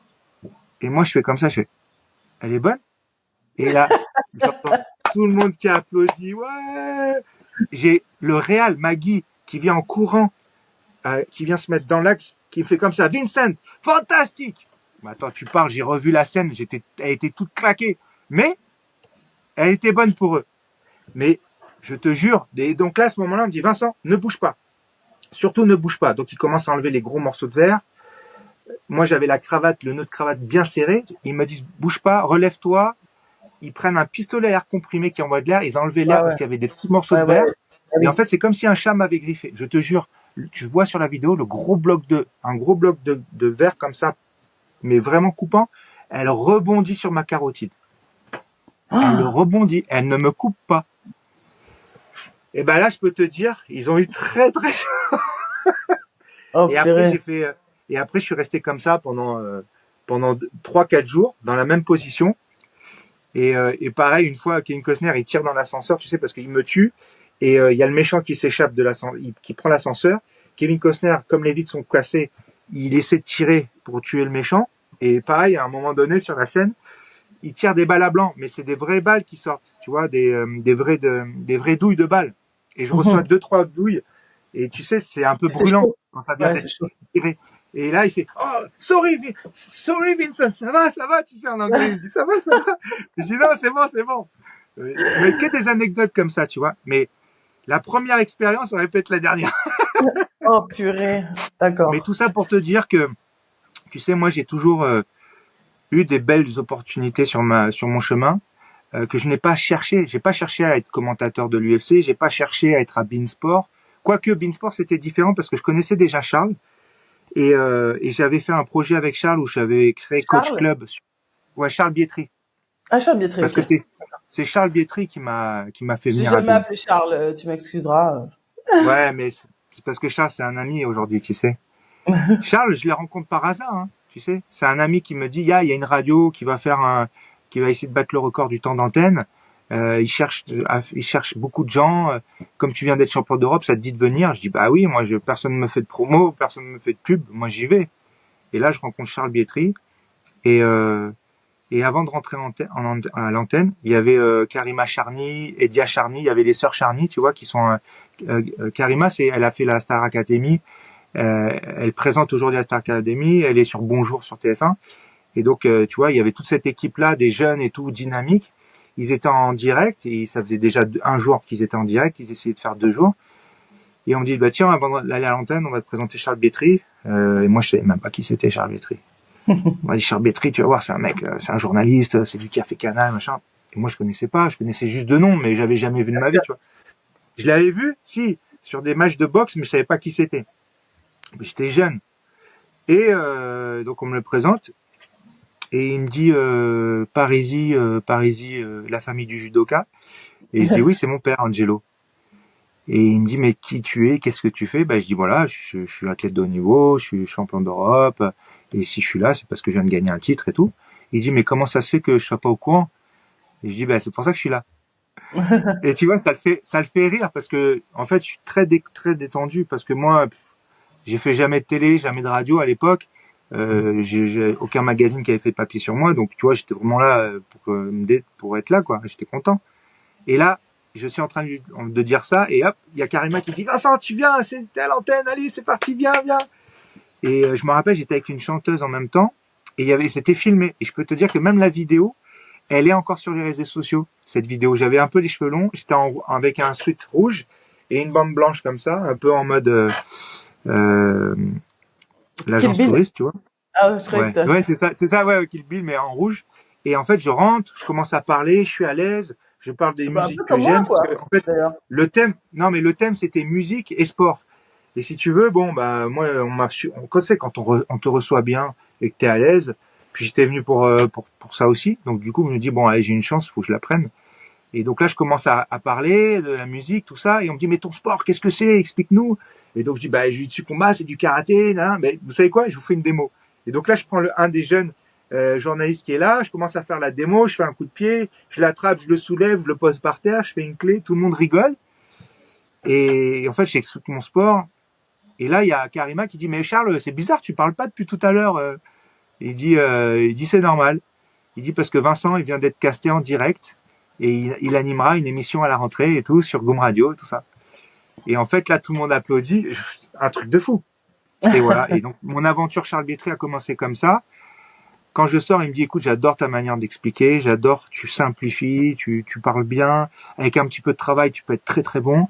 Moi, je te vois vraiment bosser dans ce métier. Et moi, j'ai toujours rêvé de faire de la radio. Bon, j'en ai jamais fait, mais et du coup, en fait, Charles me rappelle quelques temps après, il me dit, écoute, j'ai pas le budget pour faire ce que je veux faire sur Goom Radio, donc moi, je ferai jamais travailler quelqu'un gratuitement, parce que moi, j'ai dit, moi, je m'en fous, je viens, je m'entraîne, tu vois. Il me dit non, non, non. Il me dit par contre j'ai un autre projet et si t'es ok je te contacte. Je dis ok. Et là il me fait venir à 2 mois après faire Coach Club où je crée un programme d'arts martiaux et de sport de combat en fitness sans appareil, sans outils, sans rien, où je fais des cours. Et là du coup je tourne tellement de vidéos pendant 3 semaines tous les jours en numérique où je répète mes gestes, où je parle, où j'explique. C'est tellement un super concept Coach Club que j'apprends à parler devant la télé. Et du coup, ça me fait progresser énormément et je gagne un peu d'argent aussi grâce à Charles. Et du coup, il me dit, bah écoute, j'aimerais bien que tu me coaches. Et donc, je commence à coacher Charles. Et puis, bon, l'aventure se termine. Charles part à droite, moi je pars à gauche. Je fais ma carrière, tout ça. Et j'apprends 1 an ou 2 ans après que Charles Bietri va monter Beansport. Et j'ai un ami qui m'appelle et qui me dit, mais tu sais que ton copain, là, Charles Bétry, il me dit ton copain, mais c'était pas mon copain, tu vois. Il me dit, ouais, il y a ton ami, là, Charles Bétry, tu sais, qui est en train de monter la plus grosse chaîne de sport en France. Il faut absolument que tu y sois. Je dis, mais moi, attends, je vais pas l'appeler. Ça fait 2 ans qu'on s'est pas vu. Qu'est-ce que tu veux que je lui dise? Non, mais vas-y, appelle-le, sinon tu vas regretter et tout. Ça fait un peu bizarre de le rappeler juste. En plus, il est en train de monter la chaîne. Il va croire que je l'appelle que pour ça. Il dit, vas-y, appelle-le. Je m'en souviens toujours. Bon, je dis, ok. J'envoie un message à Charles. Coucou Charles, j'espère que tu vas bien. J'ai vu que tu étais sur un projet. Bon, bah écoute, félicitations. Si jamais tu as le temps, on peut peut-être se revoir, machin. Il m'envoie un message, il me dit, passe me voir la semaine prochaine à Al Jazeera, donc au point du l'Arc de Triomphe. Viens me voir dans les locaux. Ok. Je suis en train de te raconter toute ma vie, t'es au courant ou pas? Vas-y, je kiffe. Et donc j'arrive là-bas. Charles, tu vois Charles, ce qui est génial avec Charles, c'est regardez, je vous présente, c'est mon ami, champion du monde, tout ça, nanani, nanana. On va dans le bureau. Donc moi je suis content de le voir déjà parce que ça faisait longtemps que je l'avais pas vu. Je voulais savoir s'il était en bonne santé, tout ça, tu vois. Donc il s'assoit, il pose son téléphone, il met ses pieds sur la table comme ça, clac, et il me dit bon, comment je peux t'intégrer dans la chaîne? Comme ça. Et moi je te jure, je suis un vrai pecno. Tu sais, c'est le vieux terme de l'époque. Je suis vraiment un branleur. Moi j'arrive dans le rendez-vous, je n'ai rien préparé. Je suis vraiment venu comme ça, passer la tête, bonjour. Et là, dans ma tête, je me dis, oh là là, putain, j'y ai pas pensé. Donc, dans ma tête, je me dis, putain, vite, dis quelque chose. Et je dis à Charles, bah, je sais pas, tu vas acheter le MMA. Il me dit, j'aimerais trop, mais pas tout de suite. Convention CSA, on n'a pas le droit. Donc, il m'écoute. Je dis, bah, tu vas acheter le judo? Oui, mais pas tout de suite. Et là, dans ma tête, je me dis, bon, il faut vraiment que je lui propose un truc. Je dis, écoute, j'ai fait un pilote pour le e-sport. Est-ce que ça te dit de le voir? Et il me dit, bah vas-y, dis-moi c'est quoi? Bah je dis, c'est très simple. J'ai initié une personnalité connue et j'ai fait découvrir un sport pour faire connaître un champion méconnu ou une discipline méconnue. Ah bon? Allez, vas-y, montre-moi. Et mon premier pilote, c'était un 2 fois 5 ou 6 minutes avec Grégory Coupé que j'ai initié tout seul parce que normalement il faut qu'il y ait un champion. Mais comme c'était un pilote, c'était moi. Et à Grégory Coupé au MMA. Et en fait, Grégory Coupé, si tu veux, c'est un gars qui adore le sport, qui est gentil, qui est simple, qui est bon vivant, et qui est hyper communicatif. Donc du coup, on est que 2 gamins en train d'apprendre à faire du MMA, tu vois. Et Charles, il regarde les 2 fois 6 minutes. Il dit rien. Il reçoit un appel. J'adore Charles, il aime trop la mise en scène. Il regarde le téléphone, il raccroche, il pose son téléphone comme ça, il continue à regarder 30 secondes, il me dit, t'as vu ce que je viens de faire là? Ça me fait tellement rire. Et je dis, bah ouais, t'as pas décroché. Il me dit, tu sais pourquoi? Parce que j'adore. Il me dit, est-ce que t'es capable d'en faire 40? Et là, d'un seul coup, il me parle dans du jargon télévisé. Moi, je comprends pas, tu vois. 40, ça veut dire 1 par semaine sur une saison. Et je dis, oui, bien sûr. Et je peux faire tous les sports, je fais découvrir tous les champions. Il me dit, allez, viens avec moi. Je te jure, hein, chrono en main, 20 minutes. Il m'emmène toutes les stars là, tous les journalistes stars, Alexandre Ruiz, Marie Patrux, Vanessa Lemoyne, Thomas Vichez, tous les journalistes sont là, ils sortent de réunion. Hein. Je vous présente Vincent Parisi, ça va être notre nouveau chroniqueur dans l'Expresso à la rentrée. Il fait une chronique qui va s'appeler Le Coach. Comme ça, il dit. Hein. On déterminera et il va vous faire découvrir des sports de combat avec des personnalités connues. Thomas, Vanessa, ah ouais, l'équipe était bookée, les contrats étaient signés. C'était 2 semaines avant le lancement. Moi, mon contrat, j'avais pas de contrat. C'est-à-dire Charles, il a dit, je veux Vincent avec nous. Le boss, il a dit ok, tu vois. C'est un truc de fou. Et donc ils ont regardé, ils ont dit, ah mais c'est génial. Et moi, en parlant avec les journalistes, et je leur dis, et même, je peux venir en plateau le jour de l'émission avec l'invité, qui regarde les images ensemble, et je vous fais une démonstration d'arts martiaux. Donc je fais venir le club, les champions, ils font une démo en plateau. Et là, ils disent, oh, tu vas faire un happening. Putain, c'est génial. On n'y avait pas pensé. Et donc là, sans m'en rendre compte, je crée le happening dans la matinale de l'Expresso, qui devient en quelques semaines la matinale numéro 1 de France, que tout le monde Ouais. regarde. C'était un truc de fou, hein. Et ouais, Vanessa et et Thomas franchement, c'est une avec erreur grave. C'est une comment erreur elle grave s'appelle d'avoir arrêté. blonde Vanessa? non non non super blonde Ah, qui était ah bah oui, mince je vois. Elle était dans Lunchtime avec Darren Tulette. Ouais, mais bon, ça c'était bien après, parce qu'en fait, si tu veux, il faut savoir qu'historiquement, Vanessa et Thomas, ils ont fait 2 mois de matinale sans jour de vacances, d'accord. ce qui n'existait pas, c'est-à-dire du lundi au dimanche. Et Ce qui en après, France n'est pas possible. On va dire voilà, ça. et après ils ont dit, bon, nous on peut plus tenir tous les jours, on dort pas et tout, il faut nous. Et donc là Bah, ils ont fait surtout que la rentrer, matinale elle commence à 5 heures. Donc ouais, et là ils ont fait rentrer Marie Portelano, ils ont fait rentrer celle dont tu parles, avec qui, putain, en plus on se suit sur en plus elle Instagram. est gentille comme tout, Elle est super j'oublie. gentille, Elle est très jolie. d'origine allemande d'ailleurs. D'origine allemande. Ouais, ouais, ouais. Oui. Bon, Euh, ça va j'oublie. nous revenir. Et donc tu vois, et donc voilà, et donc la matinale, je crée l'happening, je crée le coach, et là je suis le seul en France, et je dépose, hein, ma chronique est déposée, elle m'appartient, je suis le seul en France qui fait découvrir les arts martiaux et les sports de combat avec une personnalité connue pour mettre en lumière un champion connu ou méconnu, et une discipline connue et méconnue, et un lieu aussi, tu vois. Et là, en fait, je commente l'UFC, je suis sur Beansport, je deviens champion du monde 3 mois après, c'est mes derniers championnats du monde. Je dis à Charles, écoute, il faut que je fasse tout en même temps, il faut que je fasse mes derniers championnats du monde, il faut que j'arrête ma carrière sur ça. Il me dit ok. Et donc je fais le 2, je crois que le vendredi 2 juin, c'est le lancement, ou le vendredi 1er juin, le soir, c'est le lancement de la chaîne Beansport. Je suis dans les locaux avec tout le monde, je vis le truc. Le lendemain matin, je fais la première émission de Bean, je fais la matinale avec Vanessa Thomas et Darren Tulette, où j'explique ce que je vais faire chaque semaine. Je finis la matinale, je pars au championnat de France de Jiu-Jitsu, je finis deuxième parce que je suis rincé, j'ai pas dormi de la nuit. Je finis deuxième face au meilleur de la catégorie, au meilleur, parce que moi j'étais mi-lourd. Et je suis monté en poids lourd parce que je pouvais plus faire le poids. J'avais plus envie de faire le poids. Parce que tu mangeais trop de Nutella, je sais pas. Non, mais parce que je m'entraînais moins. Je bossais plus, je m'entraînais moins. C'est une Et puis moi, réalité. tu sais, je fais 1m95, et j'étais en moins de 94 kilos. Ouais. Et je faisais naturellement 100 kilos, tu vois. Donc voilà. Donc du coup, j'ai tiré en poids lourd. Donc je fais vice-champion de France. Derrière, je gagne tous les tournois. Je bats le numéro 1. Je fais champion d'Europe et je fais champion du monde. Le 2 décembre. Et là, je dis à Charles, écoute, j'arrête ma carrière. Et donc Charles dit à tout le monde à Beansport de me féliciter. Sur toutes les missions, on dit Vincent Parisier est champion du monde. On félicite notre coach.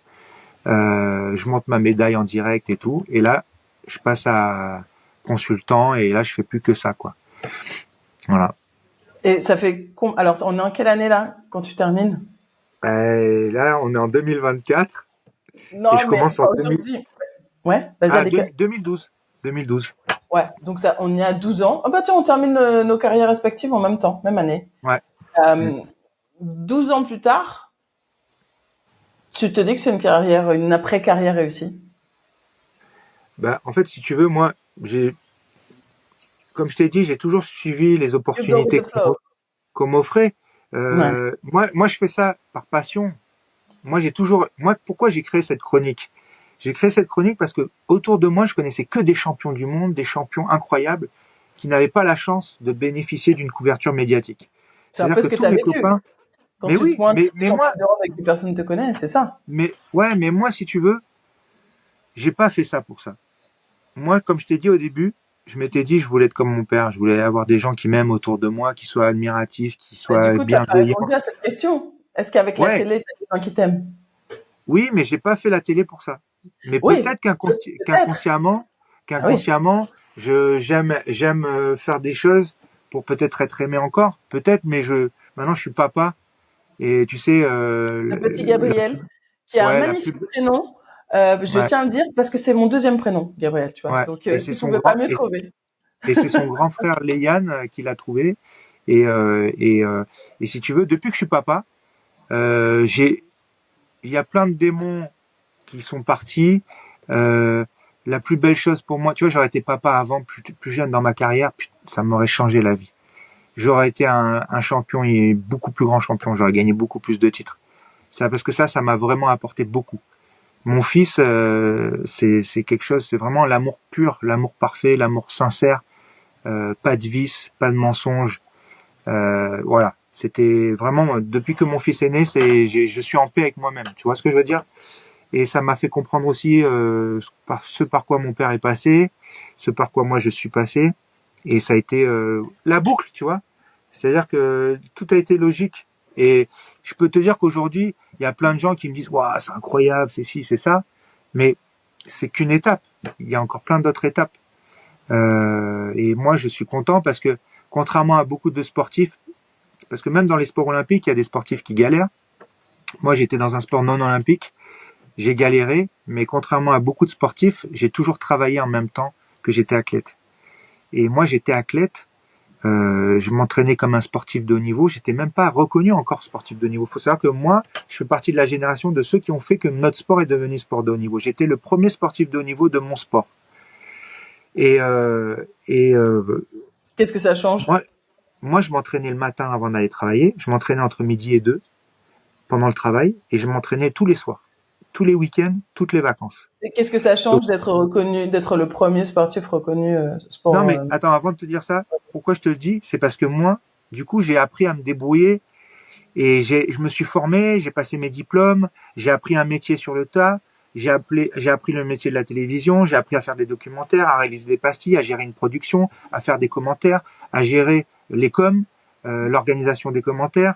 J'ai appris tout ça, à faire des plateaux télé, j'ai appris tout ça. J'ai pas fait de formation, j'ai pas fait une école de journalisme. J'ai appris tout sur le tas parce que je me suis jamais mis de barrières.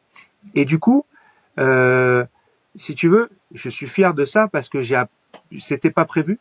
J'ai dit oui parce que j'ai eu le courage de dire oui, parce qu'il faut avoir le courage aussi d'être en live pendant les Jeux Olympiques de Londres et de faire une émission sur Beansport, qui est la chaîne la plus regardée du moment, une chaîne premium avec des stars, et être là et venir et dire et faire sa chronique. Il faut le faire, tu vois. Et moi, si tu veux, même si j'avais un peu de pression, tout ça, mais j'ai toujours fait ça par passion, ça me plaisait, j'étais dans une super aventure, je suis toujours dans une super aventure.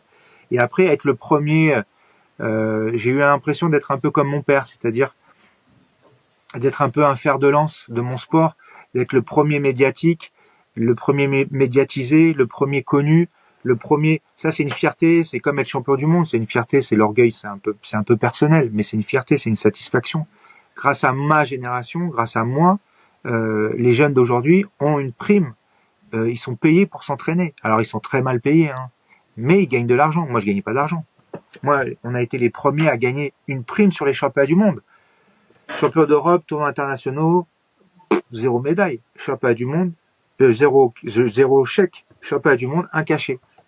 Et un cachet, c'était 5 000 € si t'étais médaille d'or, 3 000 € si t'étais médaille d'argent, et 1 500 € si t'étais une médaille de bronze. Et c'était tous les 2 ans les championnats du monde. Hein. Donc t'imagines 5 000 € tous les 2 ans, tu vis pas avec ça.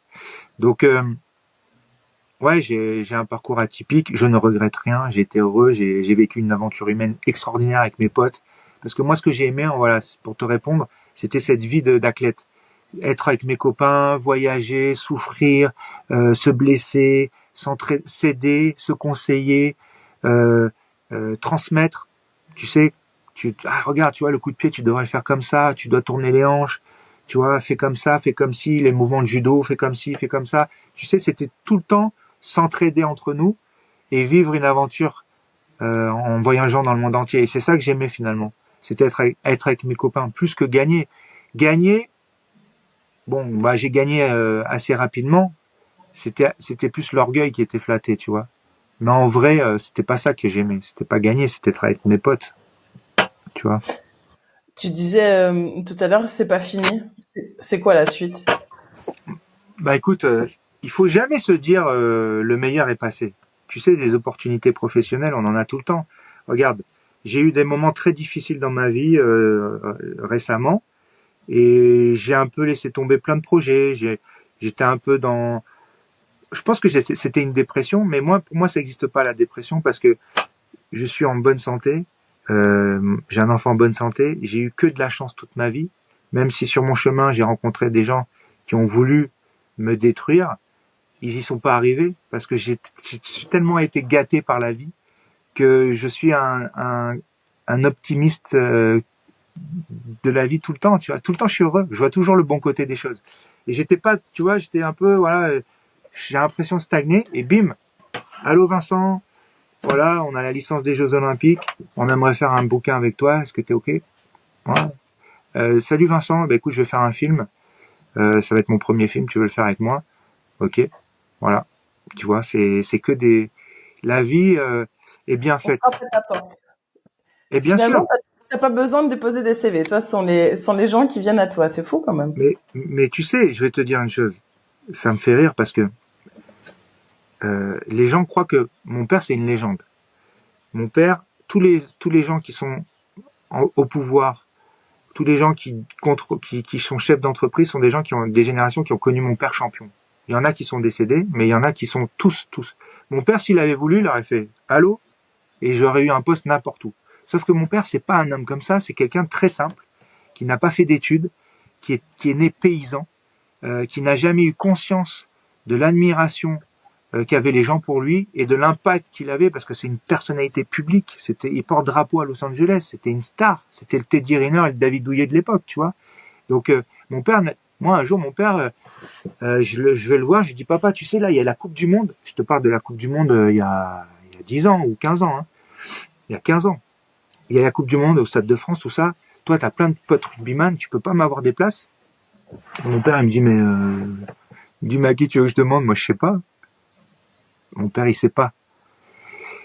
3 jours après, la Fédération française de rugby l'avait appelé pour faire un événement avec tous les anciens champions du 15 de France, donc Reeves, tout ça, Casque d'Or, tout ça. C'était que des copains à mon père. Et il a passé la soirée, la journée à faire restaurant, fête, fiesta, tout ça. Et il me dit bon bah finalement j'ai des places, tu vois.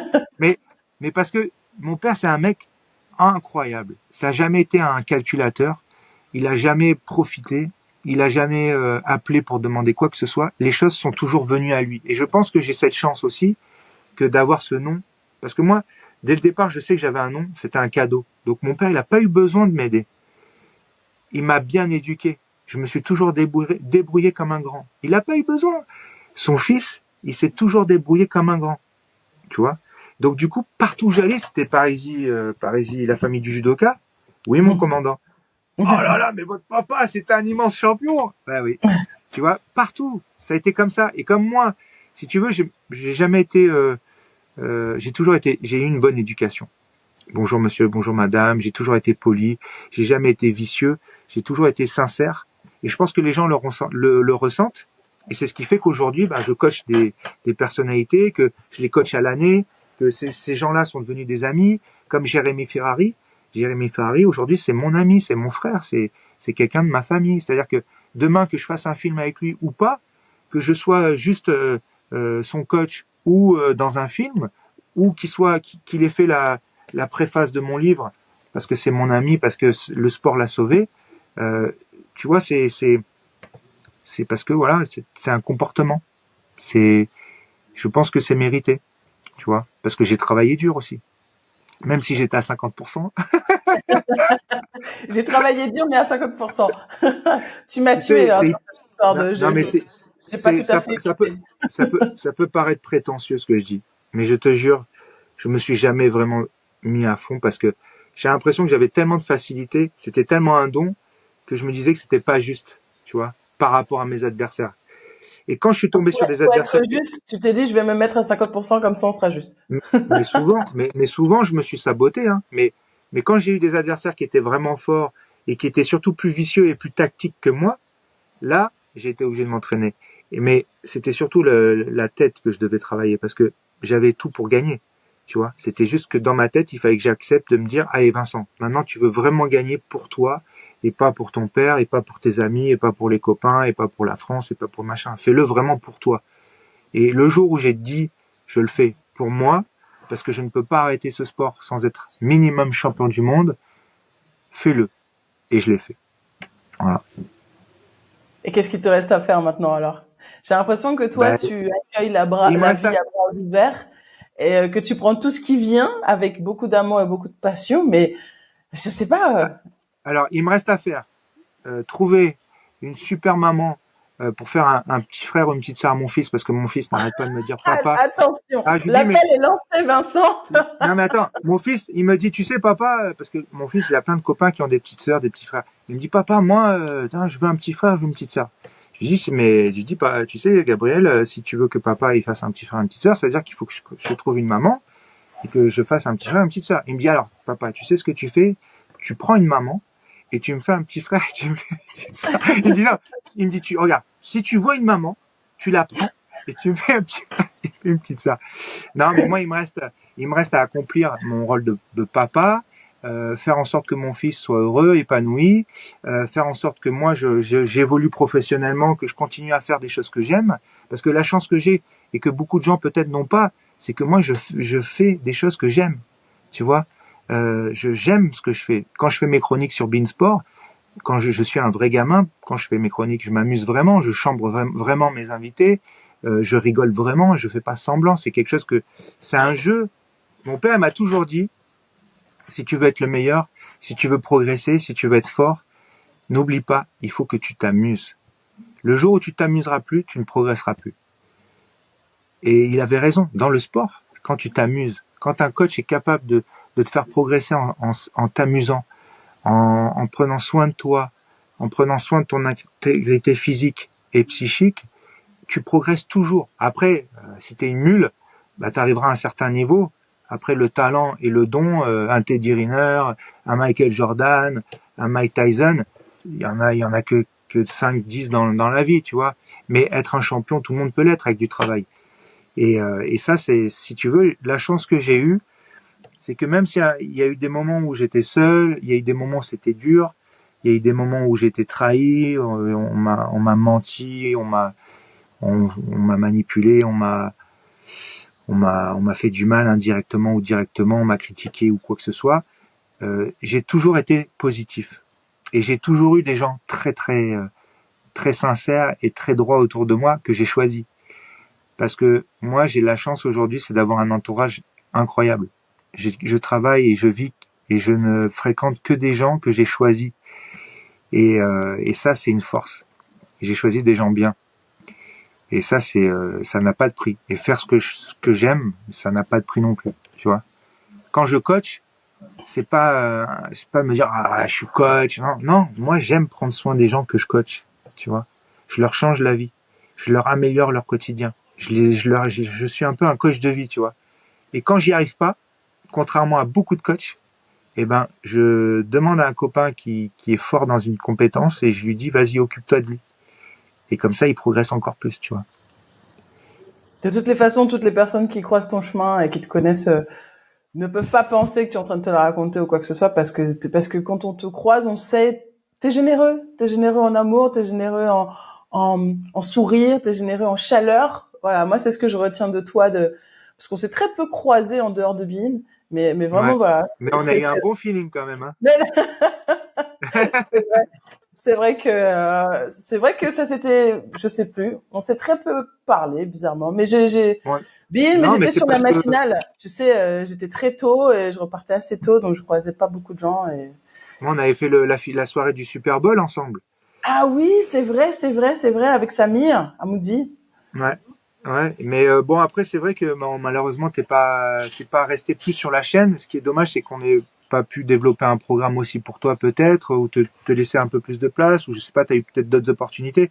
Ça, c'est comme ça. Mais c'est vrai, Ouais, moi, j'ai toujours regretté que tu restes pas parce que je trouvais que t'avais, même ta chronique, tout ça, je trouve que tu présentes bien, que tu passes bien à l'image. Tu vois, c'est bon. Tu sais, quand tu croises des gens comme ça qui ont du talent, qui sont professionnels, qui sont carrés, qui bossent bien, des fois tu comprends pas parce que des fois il y a des gens qui ont moins de talent et qui sont là.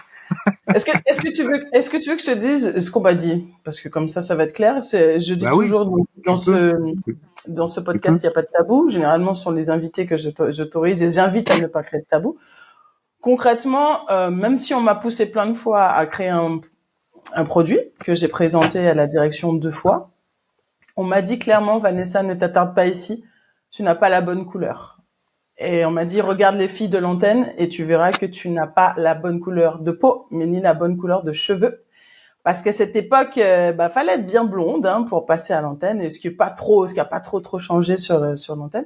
Alors j'aime pas le dire parce que j'ai pas envie de, parce qu'il y a aussi des gens bien. Je veux pas qu'on caractérise tout Bein qui pense comme ça, parce qu'il y a des gens que j'ai beaucoup aimés, avec qui je croisé Vanessa Salomon il y a pas très longtemps, parce que je donnais une conférence, enfin elle m'a posé des questions sur cette conférence. Et elle m'a dit la même chose que toi. Elle m'a dit, c'est dommage qu'on n'a rien fait. Et je lui ai dit ce que je t'ai dit, et elle me dit qu'elle est pas étonnée de l'entendre, parce que c'est pas la première fois qu'elle l'entend, et qu'en tant que fille d'Algérien, il me semble qu'elle a des origines algériennes. Elle était elle se sentait très concernée par ce que je disais, et qu'au contraire, elle poussait énormément pour qu'il y ait plus de stagiaires qui viennent des origines un peu diverses et variées. Voilà pourquoi je suis pas restée plus longtemps sur la chaîne, parce que on m'a fait comprendre très clairement que je n'avais pas ma place. Ouais. Après, les choses évoluent jamais aussi vite qu'on aimerait, et il y a des mentalités, il y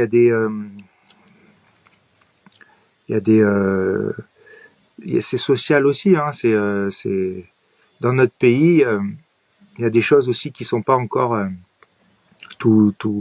Tu vois, les choses s'améliorent, mais c'est pas encore ce qu'on aimerait. Moi, je vais te donner une anecdote. Comme je te disais que moi, j'ai grandi pas en région parisienne et pas dans le milieu du sport. Un jour, je me retrouve au tournoi de Paris de judo, ou au championnat du monde de judo à Bercy.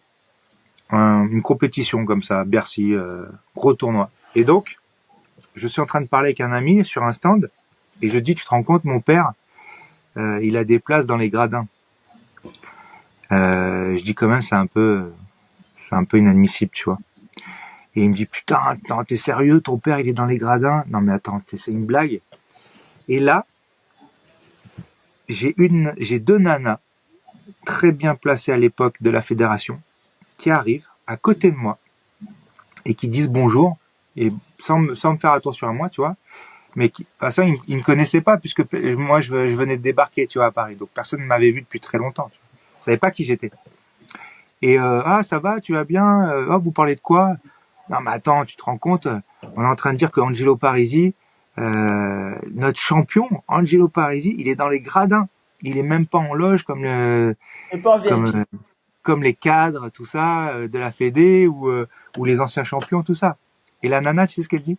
Elle dit, oui, mais bon, Angelo, il est pas vraiment français. Il est italien. Il est italien, il a eu en plus la nationalité anglaise. Attends. Et c'est parce qu'il a épousé ta mère qui est devenu français, tu vois, je connais.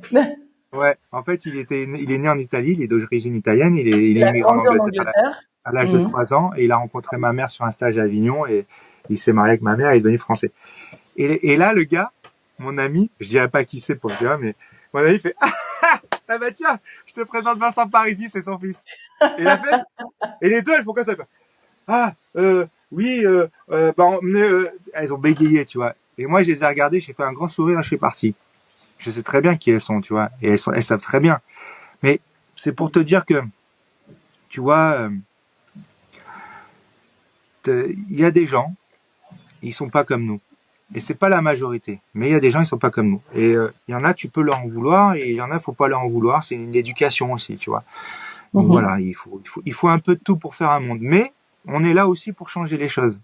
Et c'est vrai que tu fais partie des gens qui changent les choses par défaut, puisque ton garçon est métis. Ouais, donc exactement, parce que moi c'est vrai, moi j'ai toujours fait un peu type méditerranéen, mais je fais plus français que mon père, parce que j'avais pas l'accent déjà. Mon père, il a un accent, tu vois, prononcé.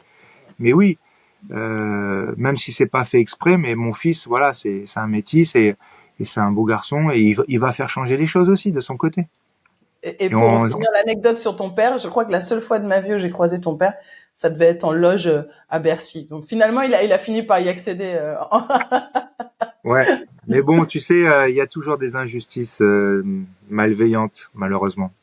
Eh ben on va conclure, parce que je sais plus à combien on en est. On a eu alors après 14 heures de communication et 23 coupures.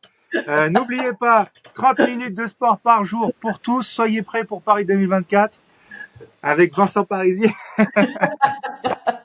Oui, bon, pour tous ceux qui ont suivi le podcast, il y a eu des coupures un peu étranges, c'est normal parce que on a eu, je crois, on a dû avoir 8 coupures, je pense, pour finir ce podcast. Donc merci à toi pour d'avoir apporté ta vision des choses, ta douceur, ta gentillesse et surtout ta patience dans ce podcast parce qu'il en fallait pour arriver au bout. C'était pas si simple. Et puis au plaisir de te recroiser. Je sais pas quand est-ce qu'on va se recroiser, mais Bah, bon, c'est ça un me fera plaisir, plaisir. hein, Vanessa. J'adore ce que tu fais. Continue. Et puis, c'est toi hein, qui es tout le temps à droite à gauche. Hein. C'est toi qui Ah bah voyage. Hein. écoute, Moi, jusqu'à hier, j'étais à Paris. Hein. ah bon? Je viens de passer 3 semaines à Paris, non pas à Paris, en France. J'étais en France, mais je bougeais tous les 2 jours, machin. Mais bon, les derniers jours, j'étais à Paris. Donc comme quoi, c'est Eh vrai ben, que écoute, hein. je vais me faire Et taper puis sur les moi, doigts parce qu'il y a plein de gens qui savaient pas que j'étais à Paris, je crois, et qui sont en train de réaliser que j'y étais. J'ai pas eu le temps de contacter. Je passe trop en coup de vent. Puis c'est l'hiver, j'ai pas envie. Moi, j'ai envie de rester au chaud l'hiver, tu sais. Moi, je suis antillaise. Hein. eh oui, je sais, t'inquiète pas. Tu connais bien les Antillais, je pense. Mhm. Pour ceux qui voulaient, bon, allez, pour les people, vous allez chercher, vous allez trouver l'info et vous allez comprendre pourquoi je dis ça. Je te fais des gros bisous. Merci. T'es encore au boulot, donc j'imagine que tu vas bosser. Et chez moi, il est Non, non, non. 21h20. Ça fait 3 heures que je suis là juste pour toi. Ah, bah écoute, voilà. Et pour tous les auditeurs de The Glad One Podcast, donc on est honoré que tu aies pris ce temps et vous avez compris que la suite se fera peut-être autour d'un film, non? T'as pas un film à sortir Ah voilà, j'en étais sûre qu'il y avait un petit film en préparation. Bon, ben on suivra ça. Je te fais de gros bisous, Vincent. Je vous fais de gros bisous aussi à vous, chers auditeurs. Merci d'avoir pris le temps et d'être arrivé au bout de ce podcast. Si vous voulez m'écrire, vous connaissez la chanson. Ça se passe sur les réseaux sociaux, mais également sur mon mail, contact@vanessagladon.com. Si ce podcast te plaît, je te le rappelle, hein, n'hésite pas à le mettre 5 étoiles sur la plateforme que tu utilises et n'hésite pas à le partager à ceux à qui il pourrait plaire. N'oublie pas que la vie est un sport incroyable, qu'il faut ouvrir grand les bras, comme Vincent est tout accepté, et dire oui avec un beau sourire. Et que tant que la partie n'est pas terminée, rien n'est jamais perdu. Alors on se bat jusqu'au bout, jusqu'au gong, jusqu'au sifflet final, jusqu'à la ligne d'arrivée. Et abonne-toi pour ne rien manquer. Je te donne rendez-vous très vite pour un nouvel épisode de The Glad One Podcast. Another podcast, another Glad One.